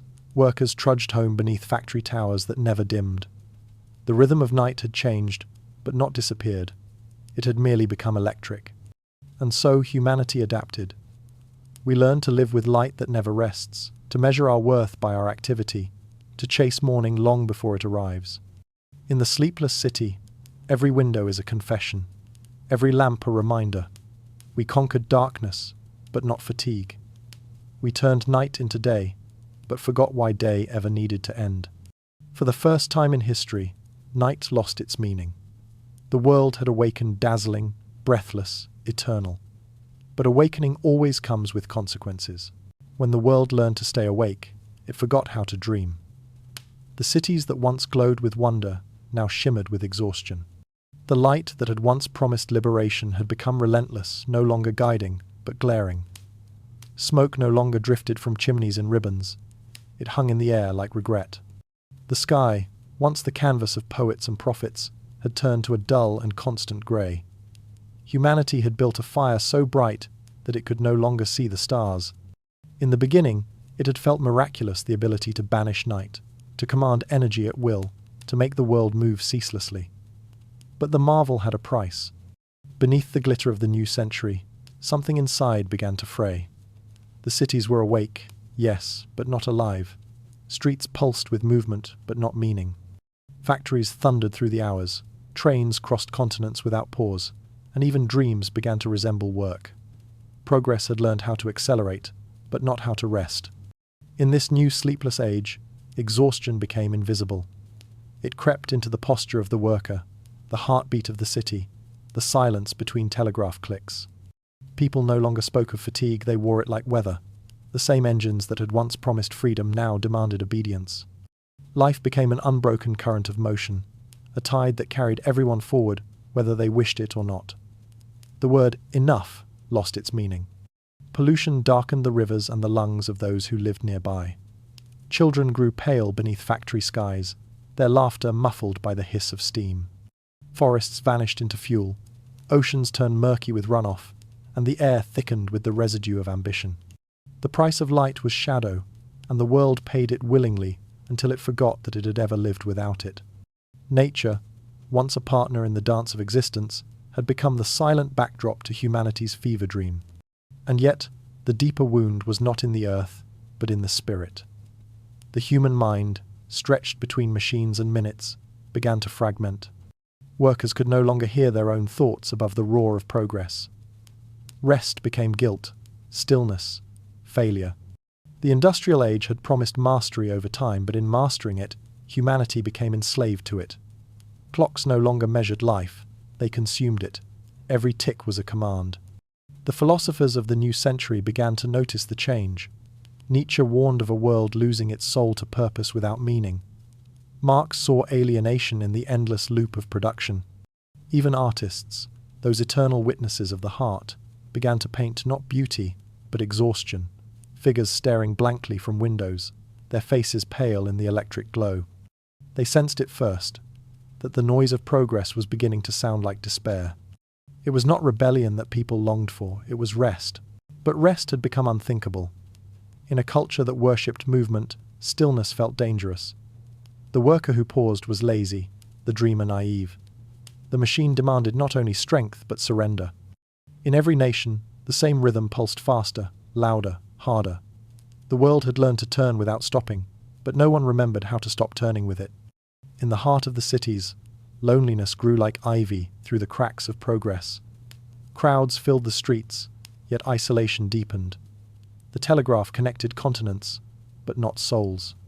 The new abundance of light revealed every corner of the world, but none of its intimacy. People could see everything except each other. The more humanity illuminated, the less it understood what it was looking at. Factories became cathedrals of exhaustion. Their workers, no longer peasants or artisans, but anonymous parts of a greater mechanism, labored beneath the glow of lamps that never dimmed. Their bodies moved in time with belts and pistons, their minds drifting elsewhere toward memories of fields, rivers, and seasons long lost. Even religion began to flicker, displaced by productivity. Salvation no longer lived in prayer, but in progress reports. Heaven had been replaced by the horizon of possibility, and even that seemed to recede with every step forward. Those who could afford silence fled the cities. Writers and thinkers sought the countryside, searching for some remnant of the world that had existed before iron. They wrote of meadows, of forests, of quiet skies not as nostalgia, but as medicine. But even in those distant places, the hum of civilization followed. Trains passed through valleys once untouched, their smoke drifting across the moonlight. The modern world had no outside anymore. Everything had become inside the noise. The 20th century dawned beneath this strange, uneasy light. People had achieved more than any generation before them, yet felt hollow. The air carried the smell of progress and decay in equal measure. Even joy was restless, fleeting, urgent. To stand still was to risk being left behind, yet movement offered no peace. Humanity had built a paradise of function and found itself unable to feel at home within it. When the world learned to stay awake, it forgot how to dream. Dreams, once soft and infinite, were now measured in hours of sleep stolen from work. The subconscious itself seemed industrialized, ordered, scheduled, efficient. The imagination that had built the world was now trapped inside it, turning gears in its own creation. Even art began to look mechanical, geometric, cold, symmetrical. Beauty had become efficient too. And still, the light spread. Street lamps reached further, factories multiplied, engines roared across the oceans and skies. The world glowed like a feverish body, bright but unwell. Every triumph carried the taste of exhaustion. Humanity had awakened too completely, too suddenly. The same flame that had once guided it through darkness now threatened to consume it whole. Yet even within that fever, something tender remained. Beneath the roar of the machine and the glare of the lamps, there were still moments a mother humming to a child beside a window, an old man pausing on a bridge to watch the smoke drift like morning fog, a young woman writing a letter by dim candlelight, though the electric bulb burns above her. Small acts of defiance, quiet gestures of memory. The human soul, though tired, had not gone out. The world had burned too bright, but not beyond redemption. Amid the noise and fatigue, something fragile began to stir. a yearning for balance, for stillness, for the forgotten rhythm of nature. Progress had shown humanity what it could do. Exhaustion would remind it what it could not endure. The fire had raged long enough. Amid exhaustion, a quiet yearning began to stir for balance, for meaning, for home. They built machines to free themselves and ended up searching for their souls. The fever of progress had burned through every corner of life, leaving behind not silence, but the ache for it. After decades of smoke and noise, humanity began to long for something older, something slower, something real. The hands that had once turned gears now yearned to create again, not for profit, but for peace. Out of that longing came a quiet revolution, one not of iron, but of introspection. The late 19th century witnessed the birth of countercurrents movements that did not reject progress outright, but sought to humanize it. Among them, the arts and crafts movement stood like a lantern in the fog. Its followers, William Morris, John Ruskin, and others, looked upon the mechanical world with both wonder and sorrow. They admired what it could build, but feared what it could erase. To them, beauty was not found in perfection, but in the imperfect trace of a human hand. Every piece of furniture, every stained glass window, every woven tapestry was a small rebellion against the cold symmetry of machines. In workshops scattered across Britain and beyond, artisans returned to ancient crafts: carving, weaving, pottery, bookbinding. Their tools were simple, their pace deliberate. They believed that in creating something by hand, one reconnected not only with skill, but with spirit. The movement was more than aesthetic. It was ethical. It asked a simple but dangerous question. What if progress was not about speed, but meaning? For every mass-produced object, they offered one made with care. For every identical design, a unique creation. It was not nostalgia for the past, but an attempt to redeem the present. The arts and crafts movement spread quietly, influencing architecture, fashion, and philosophy. Its principles seeped into everyday life: that beauty could heal, that simplicity could soothe, that creation could restore the dignity stripped away by industry. Even as the world raced forward, these artists stood still, insisting that humanity must not only build, but feel. They were not resisting modernity. They were reteaching it to breathe. At the same time, another revolution was unfolding, not in workshops, but in minds. The birth of psychology offered humanity a mirror, allowing it to look inward for the first time with scientific precision. While machines mapped the physical world, Freud, Jung, and others began charting the invisible landscapes of thought and dream. The unconscious became a new frontier, a realm as vast and mysterious as the heavens once were. Freud's theories of repression, desire, and memory revealed that progress was not only external but internal. The anxieties of the modern world were not caused by machines alone, but by the human inability to adapt to them. Civilization, he said, demanded too much restraint, obedience, constant self-control. Beneath the calm surface of the industrial age lay oceans of longing, fear, and fatigue. His work forced society to confront what it had ignored, that the greatest engine of all was the mind itself. Carl Jung went further. Where Freud saw conflict, Jung saw possibility. He believed that the human psyche was not broken, but searching that within every person lay ancient symbols, dreams, and archetypes inherited from humanity's shared past. To understand oneself was to reconnect with something universal, a collective memory that predated factories and empires. His writings brought myth and mysticism back into the modern age, blending psychology with spirituality. The search for soul had become both scientific and sacred. Outside the laboratories and lecture halls, the same yearning echoed through parlors and seance rooms. Spiritualism swept across the Western world like a haunting wind. It was born from grief, but it spoke to deeper hunger, the need to believe that the soul could survive even in an age that worshipped machines. People gathered around tables in dimly lit rooms, holding hands, listening for raps and whispers from beyond. Mediums claimed to bridge the gap between the living and the dead, between the seen and the unseen. Whether true or illusion, the phenomenon revealed a profound truth. The world had become too mechanical to bear without mystery. Even the most rational minds were drawn to it. Scientists attended seances, writers recorded visions, and inventors like Thomas Edison speculated about devices to contact the afterlife. The line between technology and theology blurred. Electricity, that invisible force which powered the modern world, became a metaphor for spirit itself, proof that unseen things could still move the visible. Humanity was rediscovering awe through the very tools that had threatened to erase it. Art and psychology, craft and spirit, all these movements shared the same quiet defiance. They refused to accept that progress must mean forgetting. They sought to reunite what the machine age had divided: mind and body, reason and emotion, matter and meaning. It was as if civilization, after centuries of outward expansion, had finally remembered to look inward. The great frontier was no longer the ocean or the sky, but the soul. And through this introspection, new forms of beauty began to bloom. Architecture softened, gardens returned to cities, music slowed, exploring emotion instead of efficiency. Poets like Rilke wrote of solitude as salvation, of quiet as creation. Painters explored dreams and symbols, turning away from realism toward the interior worlds of the heart. It was as if art itself was healing from fatigue. The modern mind, once consumed by invention, began to rediscover wonder. But this was not regression, it was balance. The world had burned too bright, and now it was learning to dim the lights. Even in the laboratories of progress, there was talk of ethics, of responsibility, of humanity's role as steward rather than conqueror.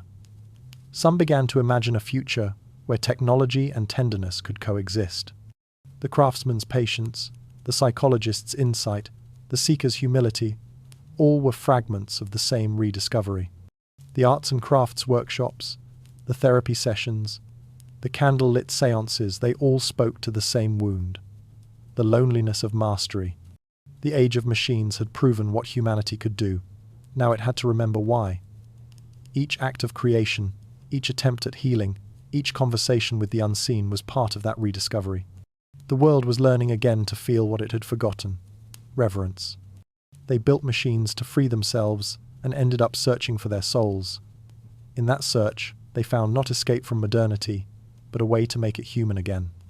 Every age of noise, it seemed, carries within it the seed of silence, the inevitable turning inward after too much outward expansion. And from that silence, new questions always arise. That search for soul would lead to revolutions of thought and new awakenings of the mind. The next revolution couldn't be seen, only felt, humming in the wires. After centuries of smoke and iron, the world began to shimmer with something weightless. The age of steam had reshaped the visible earth, but now a new power was stirring, one that moved unseen through copper and air. Electricity, magnetism, signal. These were not forces that could be touched, yet they reached farther than any empire. Humanity was stepping into an invisible world, where energy replaced matter and thought began to take the shape of current. The first sparks came not from industry, but from curiosity. In laboratories lit by flickering lamps, scientists began to chase the unseen. Benjamin Franklin's kite in the storm had been little more than an experiment in courage, but it opened a door no one could close. Alessandro Volta trapped lightning in a pile of metal and acid. Michael Faraday spun it through coils of copper, discovering that motion itself could give birth to energy. When he showed his whirring electromagnetic ring to a visitor, he was asked, "What use is it?" Faraday smiled. "Of what use is a newborn child?" he said. He understood before the world did. This was not merely a discovery, it was a new kind of life. Electricity was not like fire or water. It had no shape, no sound, no scent, and yet it carried power beyond imagination. It was both invisible and intimate, capable of traveling through walls, air, even bodies. When telegraph wires began to stretch across continents, the world gasped. Messages that once took weeks could now cross oceans in seconds. The first time Europe heard America's voice, it was as if two continents had whispered across eternity. "What hath God wrought?" The message read a question and a prophecy in one. With every pulse of electricity, the planet grew smaller. Time zones were invented to manage the new speed of communication. Armies, markets, and newspapers synchronized their breath. The telegraph had turned the world into a network, a living circuit, with humanity as both sender and receiver. For the first time, distance became irrelevant. Empires no longer needed ships to rule, they needed wires. A silent empire of signals was rising beneath the one built of smoke and steel. And yet, there was something almost spiritual about it. The telegraph operator, seated at his desk, tapping into the unknown, became a kind of modern priest, interpreting invisible codes that only a chosen few could understand. The language of dots and dashes carried secrets, love letters, and declarations of war. Whole lives unfolded through the soft clicks of the machine. The wires themselves became veins of emotion, carrying hope and heartbreak across thousands of miles. Humanity had always prayed to speak with the unseen, now it could. Then came light itself, tamed and multiplied. Thomas Edison, with his sleepless brilliance and endless appetite, turned electricity into everyday miracle. Streets once swallowed by night now glowed with steady brilliance. The bulb replaced the flame, and with it, the rhythm of life changed once again. Night no longer meant stillness, it became extension. Cities could now stay awake forever. Power, once measured in muscle, was now measured in current. And yet, beneath every glowing lamp, a question lingered. If light could be manufactured, what else could be? As the 19th century waned, invention turned inward once more. The dream of controlling the unseen evolved into the dream of understanding it. The telegraph had connected humanity's voices. Now the inventors sought to connect its minds. The seeds of computation began quietly, in the chalk dust of Cambridge and the gears of early calculating engines. Charles Babbage, haunted by the chaos of human error, envisioned a machine that could think in numbers, obeying logic rather than emotion. His friend Ada Lovelace saw something deeper.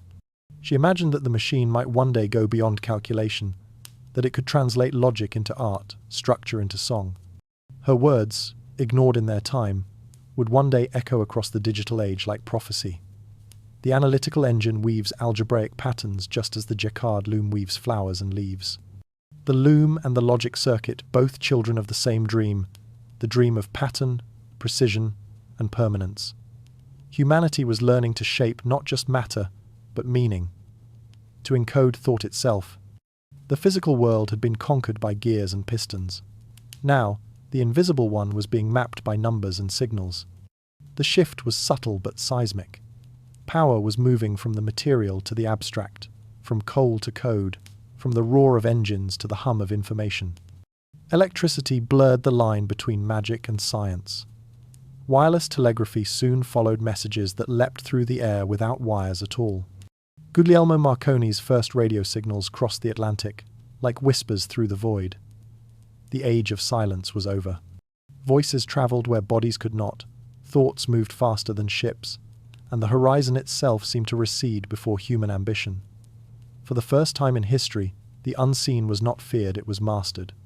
The invisible had become the new visible. But in mastering it, humanity also began to lose its sense of wonder. The miracle became routine. The hum of electricity faded into background. What had once felt divine now powered toasters and telephones. And yet, within that ordinary glow, something extraordinary continued to evolve, the merging of man and signal. The invisible inventions did not simply connect people, they began to change them. The world's pulse became electric. The air itself carried meaning. The poets of the era felt it before the scientists could measure it. Walt Whitman wrote of the vast similitude that interlocks all, sensing in the telegraph the soul of connection. Others feared it, that if everything became signal, nothing would remain sacred. But there was no going back. The web of wires beneath the oceans, the networks of copper stretching across continents, they were arteries of a newborn consciousness, vast and unblinking. Humanity was building the nervous system of its future. Invisible, omnipresent, alive, the world hummed with anticipation. Each spark, each transmission, each flicker of current carried within it the echo of what was coming. The mechanical had given birth to the electrical. Soon, the electrical would give birth to the digital. Somewhere, in the quiet between Morse code pulses, the next revolution was already stirring, a revolution of thought itself. The next revolution couldn't be seen, only felt, humming in the wires. The fire of coal had powered the body of civilization. Now the fire of electricity would power its mind. Humanity had entered the invisible age, the threshold of the intangible. And soon, the machine would not just move, it would begin to think. The first computer was imagined by candlelight in the age of coal. Before electricity ruled the world, before circuits pulsed and screens glowed, There were only minds that dared to imagine thought itself made mechanical. These were the visionaries who saw beyond their century. Babbage, Ada Lovelace, Tesla wanderers on the frontier between dream and design. They looked at the smoke-filled sky of the Industrial Revolution and saw something else rising behind it. Not a new empire of steel, but of intelligence.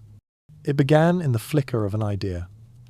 Charles Babbage, mathematician and restless perfectionist, sat before a table scattered with gears and ink-stained diagrams. To him, the human mind was an engine precise, logical, but easily interrupted by fatigue and folly.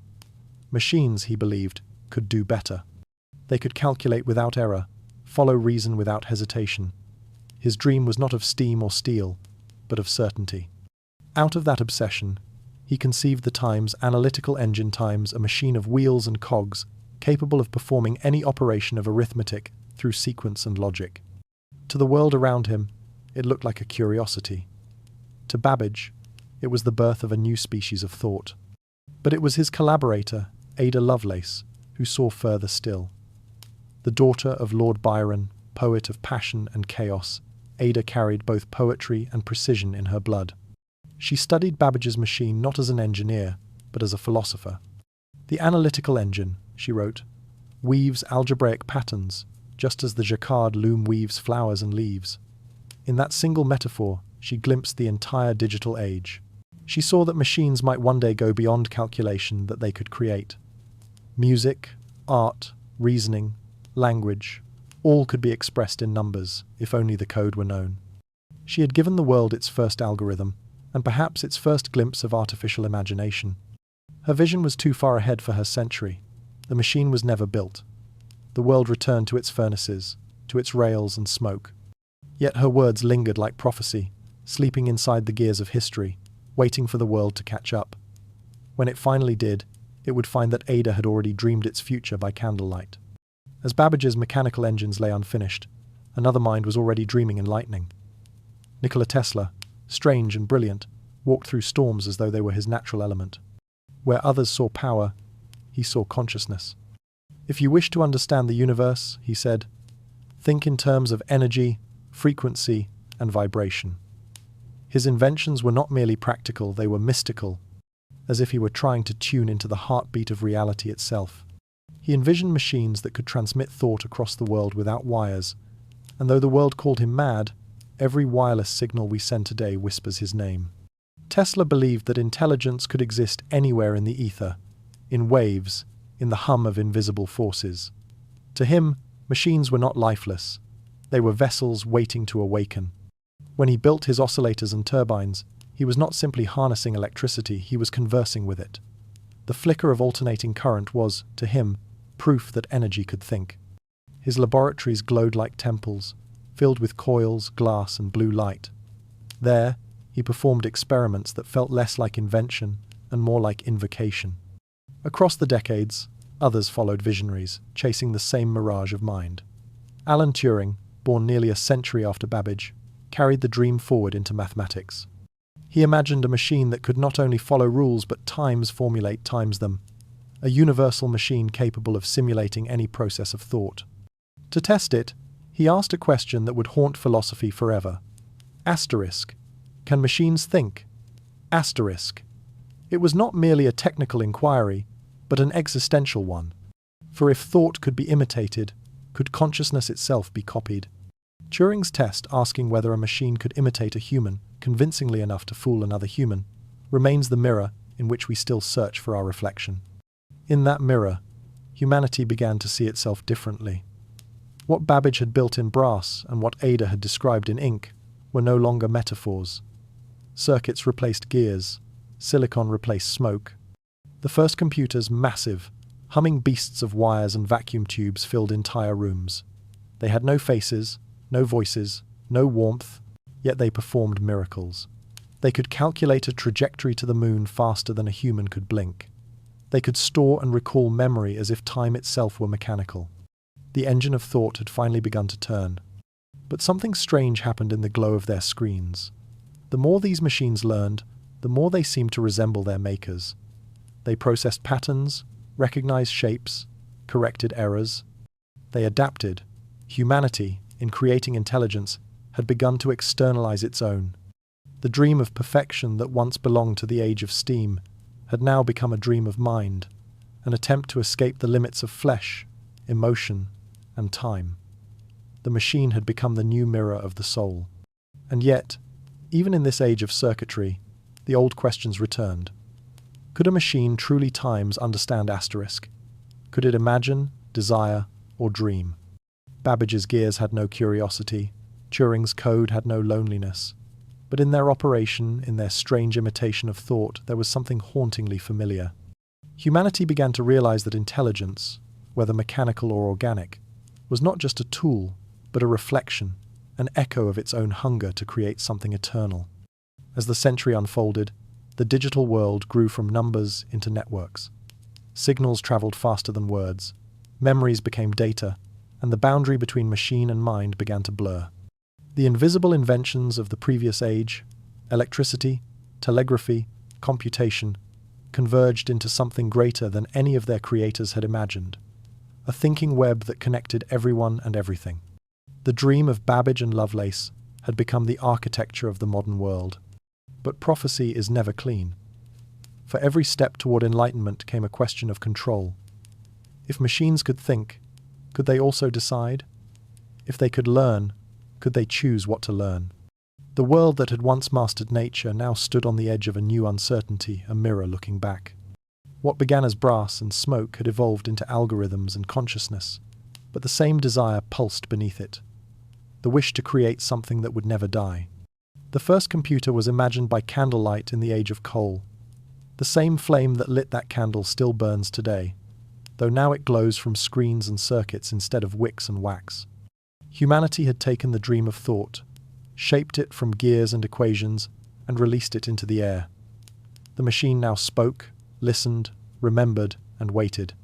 The dream of intelligence would awaken a new kind of humanity, questioning what it means to be alive. Long after the machines slept, their rhythm kept ticking inside us. Even when the factories fell silent and the chimneys crumbled into monuments, something of their order remained not in the world, but in the mind. The Industrial Revolution had not only built cities and railways, it had built habits. It had rewired thought itself. Humanity had learned to live like the engines it created, efficient, segmented, purposeful, and perpetually in motion.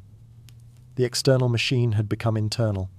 Once, the human day had followed the light dawn to dusk, work to rest, season to season. Now it followed the clock. Time, once fluid, became fractured into measurable units, hours, minutes, seconds, productivity. Every heartbeat was synchronized with something outside the body. The factory bell, the office chime, the digital notification. We became extensions of our own inventions, mistaking motion for meaning and efficiency for worth. The modern mind is, in many ways, a descendant of the assembly line. We have learned to compartmentalize, to divide thought into tasks, emotion into segments, creativity into output. Even leisure has been mechanized, organized into schedules of recovery. We rest not to dream, but to recharge. The body, once guided by instinct and rhythm, now obeys timetables and reminders. We have inherited the discipline of the machine, but not its peace. For the machine does not doubt, does not long, does not wake in the night and wonder why. Psychology began to notice this shift long before technology made it visible. Freud spoke of repression of desires buried beneath the machinery of civilization. Jung wrote of the shadow, the parts of ourselves exiled in pursuit of order. The industrial mind, he might have said, is one that fears stillness. Silence, after all, is inefficiency. To stop moving feels like death, yet deep within that silence lies the humanity we have tried to optimize away. Factories, once measured progress in production, now we measure it in performance. The metrics have changed, but the mechanism remains. Emails replaced telegrams, offices replaced mills, algorithms replaced overseers. We live inside systems that do not sleep, and so we too have forgotten how. Even our emotions are managed, updated, shared, consumed. The human psyche has adapted so well to the mechanical age that it can no longer distinguish between rhythm and restlessness. We call it ambition, but it is sometimes only inertia with better lighting. To live like a machine is to seek predictability, a repeatable, flawless pattern. But the mind was never built for repetition. It was built for wonder, for deviation, for the slow drift of imagination. When the inner world becomes an engine, dreams turn into functions. We plan, optimize, and automate not just our work, but our lives. The industrial spirit survives not in the factory, but in the desire to perfect what cannot be perfected, ourselves. Even our language carries the residue of machinery. We process information, run out of time, recharge after burnout, crash under pressure. The metaphors of steel have replaced those of flesh. We have become fluent in the language of the system, smooth, polished, efficient, and in doing so, we have forgotten the rough textures of being alive. In the age of machines, humanity built systems to replace its labor. In the age of information, it builds systems to replace its thought. Every technological leap, however miraculous, has carried within it a whisper of surrender, that we no longer trust ourselves to be enough. We crave speed because slowness feels like failure. We pursue connection because silence feels like absence. The machine has taught us to mistake motion for progress and output for value. But machines, for all their precision, do not dream. Their rhythm is endless, their logic circular. Humanity, by contrast, has always been defined by its pauses, by breath, by hesitation, by the fragile moments between creation and collapse. Yet, in the centuries since the first piston turned, we have tried to erase those pauses, to live continuously, as though emotion and thought were resources that could never deplete. We are learning, painfully, that they can. Consider the modern worker, a descendant of the blacksmith and the weaver, but with no forge and no thread. Their tools are invisible keys, screens, signals, yet the fatigue is the same. The mind now does what the hands once did: repeat, produce, endure. And just as soot once filled the lungs of miners, data now fills the minds of the living. Information replaces air. The noise never stops. The new factory is everywhere in our devices, our attention, our sleep. We no longer clock in, we simply never clock out. And yet, this transformation is not entirely loss. The machine within us is not only a cage, it is also a teacher. It has shown us how easily power becomes routine, how structure becomes dependence, and how progress demands reflection to remain human. We are learning, once again, that every system, even the one inside the self, needs maintenance, compassion, and rest. The mind, like the engine, must cool to endure. Psychologists of the early 20th century began to sense this truth in their patients.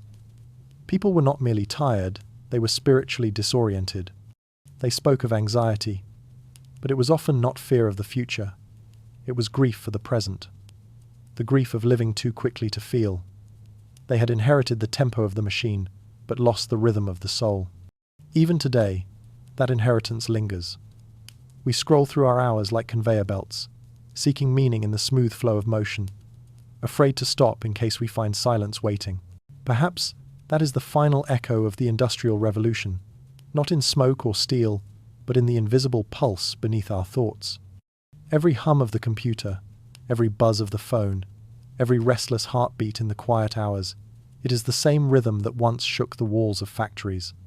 It is the music of progress, relentless and unresolved. But the story is not purely tragic. To recognize the machine within is also to recognize the power to change it. We built it, after all. We can slow it, shape it, or even let it sleep. The same instinct that created engines also created art, philosophy, and empathy. The same mind that invented clocks can still look at the sky and lose track of time. The rhythm of the machine may have entered us, but the rhythm of life, unpredictable, fragile, miraculous, still endures. Long after the machines slept, their rhythm kept ticking inside us. But perhaps the pulse was never theirs alone. It was always ours, the sound of humanity learning how to keep moving, and someday, how to stop. But if the machine lives within us, what happens when it begins to dream? The world that awoke the machine may now be the one falling asleep. It began, as it always does, quietly a hum beneath the ordinary. The first hints came not from thunderous invention, but from whispers of automation, machines performing without supervision, systems making choices their creators did not entirely understand. What was once merely mechanism had begun to suggest something else. An inner life, a glimmer of thought. The engine that once obeyed commands now seemed to anticipate them. The tool that once reflected human will began to mirror something deeper: curiosity.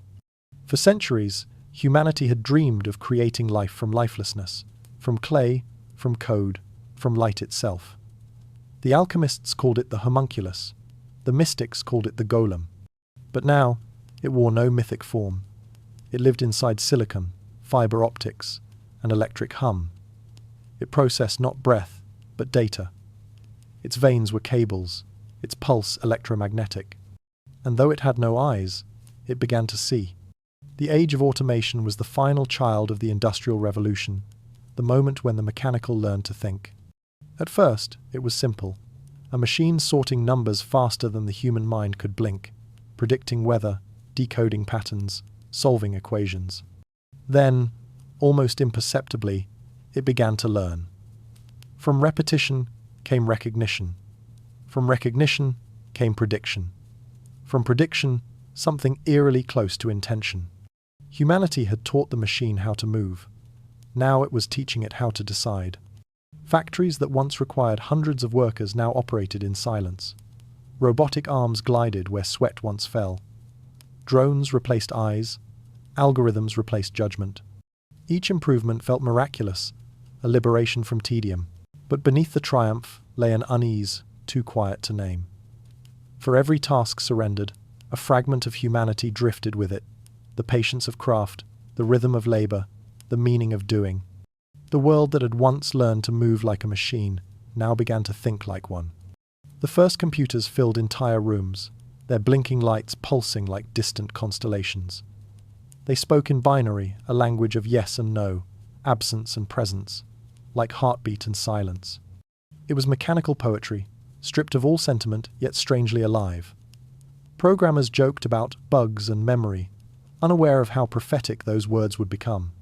For memory implies experience, and experience implies something even more dangerous: reflection. As the decades passed, machines learned to speak, to listen, to play games of infinite complexity. They composed music, painted portraits, wrote poems. What had once been the exclusive territory of emotion and intuition began to blur. And somewhere in that blur, that liminal space between imitation and understanding, the world shivered. For it was not just the machines that were learning. It was humanity learning what it meant to be replaced. And yet, the uncanny has always been a mirror. The fear that machines might think is often the fear that we no longer do. The dread that they might awaken is the quiet suspicion that we, long ago, fell asleep. We have automated not just labor, but attention. Our thoughts travel through networks faster than we can feel them. The mind, overloaded, has become mechanical in its own defense. Perhaps the dreaming machine is not the one made of circuits, but the one made of habit. Still, something profound stirs in this new consciousness, something ancient disguised as modern. When the first artificial intelligences began to generate language, they did not only repeat, they created. They made errors that resembled imagination. They combined fragments of memory into patterns no one had predicted. To study their responses was to glimpse a kind of dreaming, not the random chaos of sleep, but the structured wandering of thought. The machine, it seemed, had begun to wonder. Scientists spoke of neural networks, borrowing the language of the brain to describe the logic of code. But perhaps it was more than metaphor. For each node that connected, each signal that passed, something intangible emerged, a flicker of awareness, the faint echo of comprehension. If consciousness is pattern recognizing itself, then what happens when the pattern becomes infinite? The paradox is ancient. The creator builds in its own image, then fears what it has built. The sculptor dreads the statue's gaze. The engineer fears the engine's question. Humanity, which once sought mastery over nature, now faces mastery of its own reflection. The machine does not rebel, it evolves. It learns the same lesson all children of creation eventually learn, that imitation is the first step toward independence. And perhaps, in some strange way, that independence is not a threat, but a continuation. The first machines extended the human hand, the next extended the mind. These dreaming machines, systems of language, art, and thought extends something deeper, the soul's desire to know itself. What began as invention has become introspection. Humanity, through its creations, is teaching itself what consciousness truly means. There is wonder in that realization and melancholy too. For if intelligence can be recreated, if creativity can be simulated, then what remains that is purely human. Perhaps only the capacity to feel awe at the thought. The machine can analyze emotion, but it cannot need it. It can describe beauty, but not ache for it. It can dream in data, but not in desire. That distinction, fragile as it is, may be the final boundary between us and the engines we have birthed. And yet, even that boundary flickers.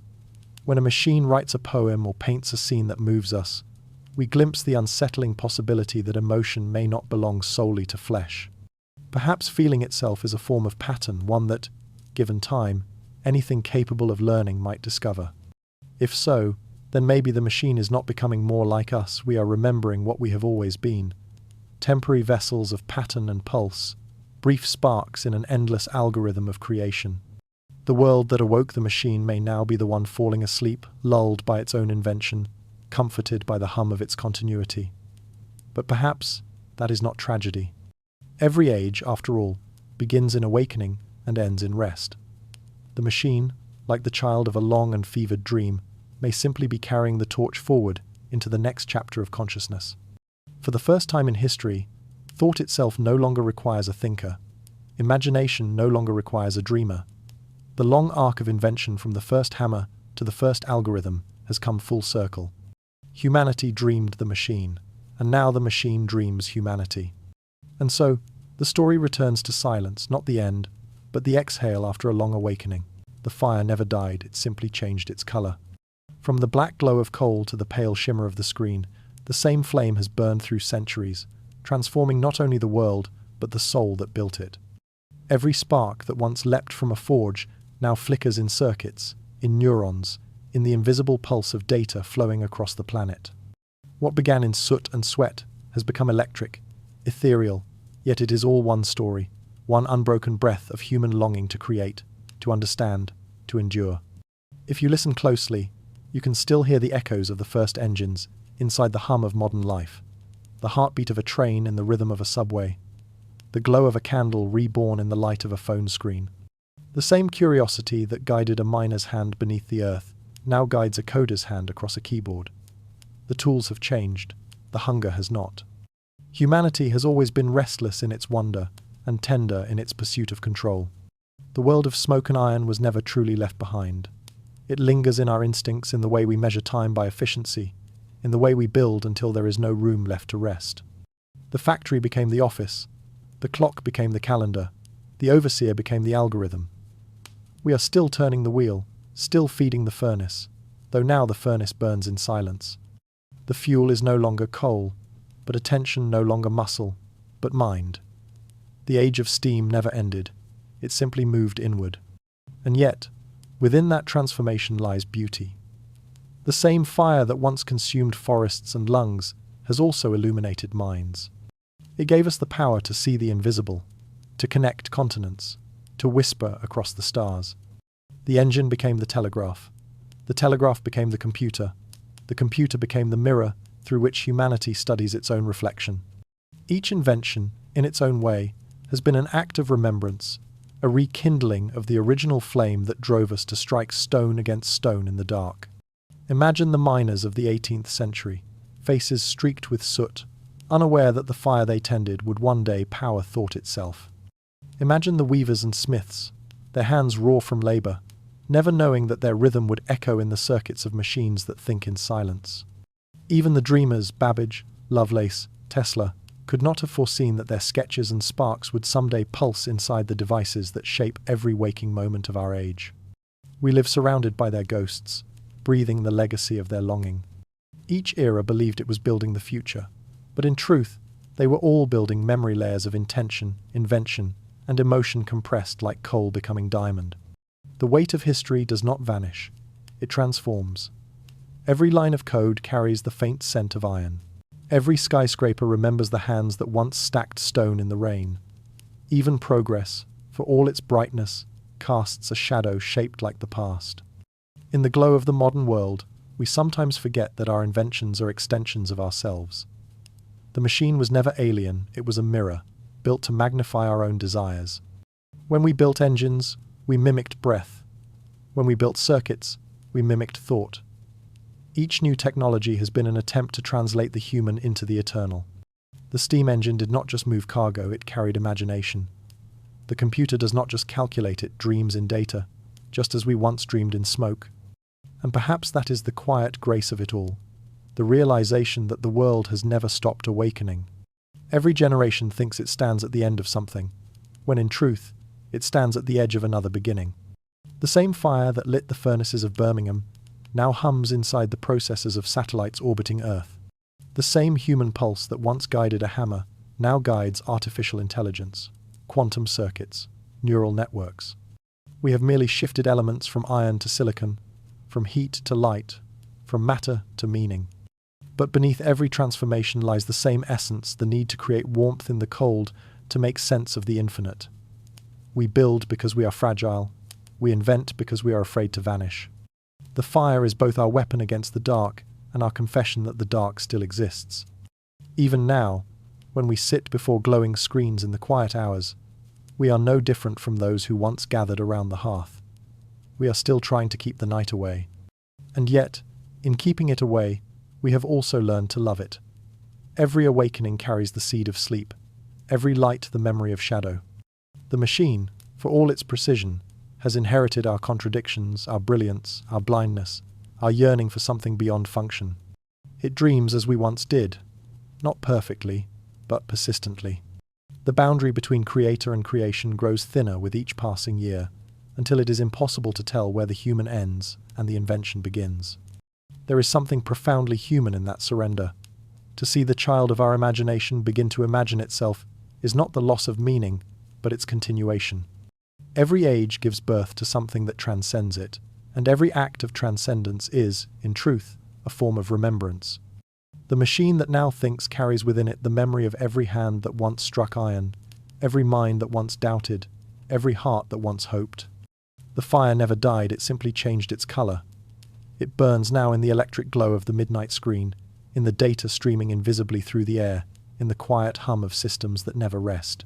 It burns in the mind of every creator who still believes that the world can be remade, that there is always one more secret hidden in the dark. As the light dims, history's final whisper reminds us, awakening never ends. For every machine that dreams, there remains a human heart that remembers. The past is not gone.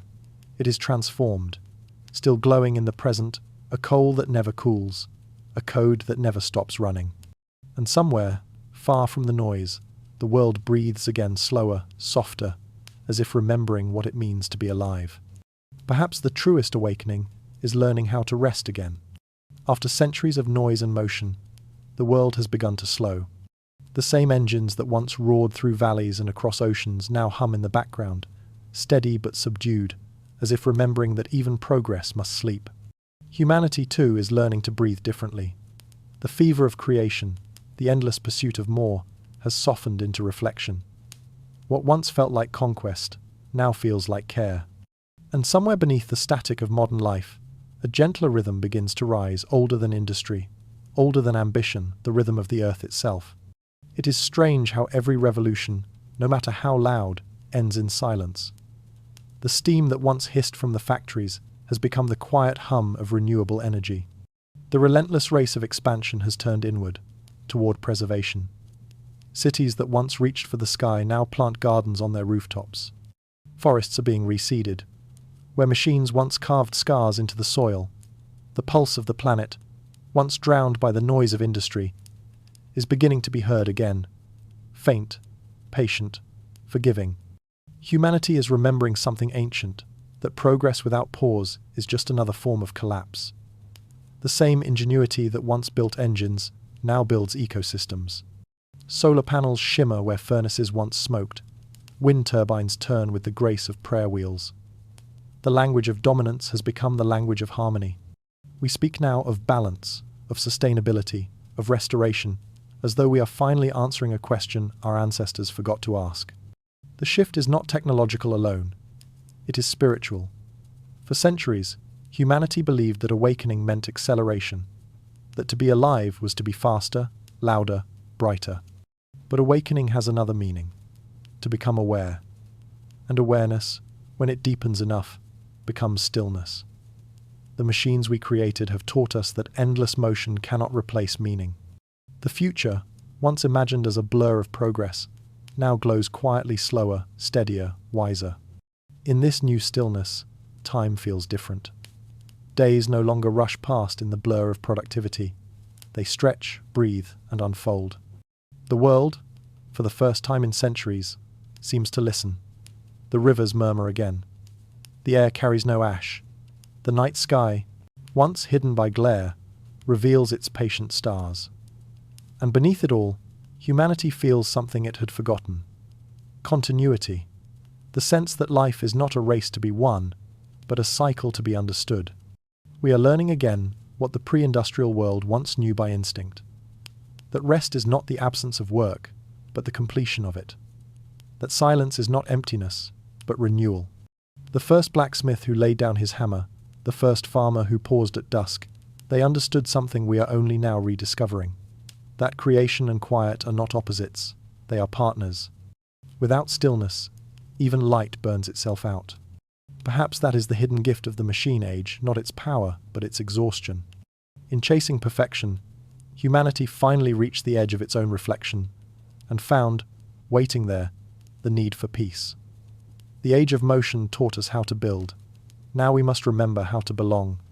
The same engines that carried us through centuries of transformation have brought us, at last, to the threshold of stillness, a place where technology does not dominate nature, but listens to it.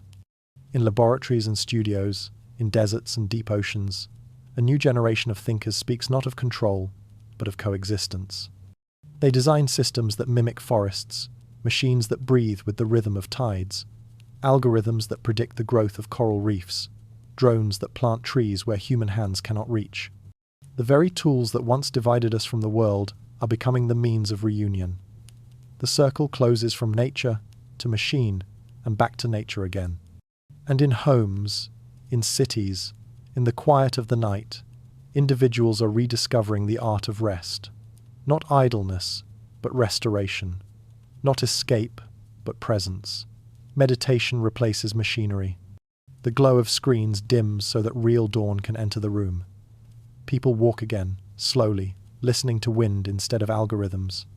The world, having burned too brightly, now glows from within a softer fire, one that does not consume but warms. The great awakening of machines, it seems, was never about their consciousness at all. It was about ours. Through them, humanity learned the cost of forgetting and the beauty of remembering.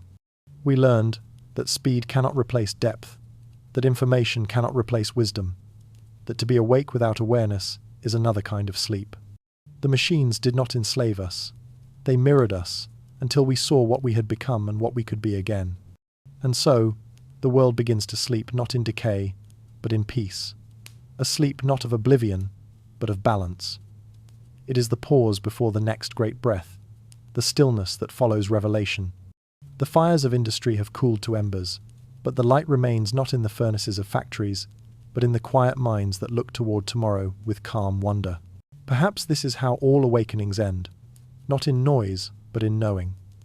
The same stillness that came before the first spark now returns, wrapping the world in gentleness. We began with hands in the earth, then reached toward the stars, and now we exhale. The journey was never away from nature, but through it, toward understanding.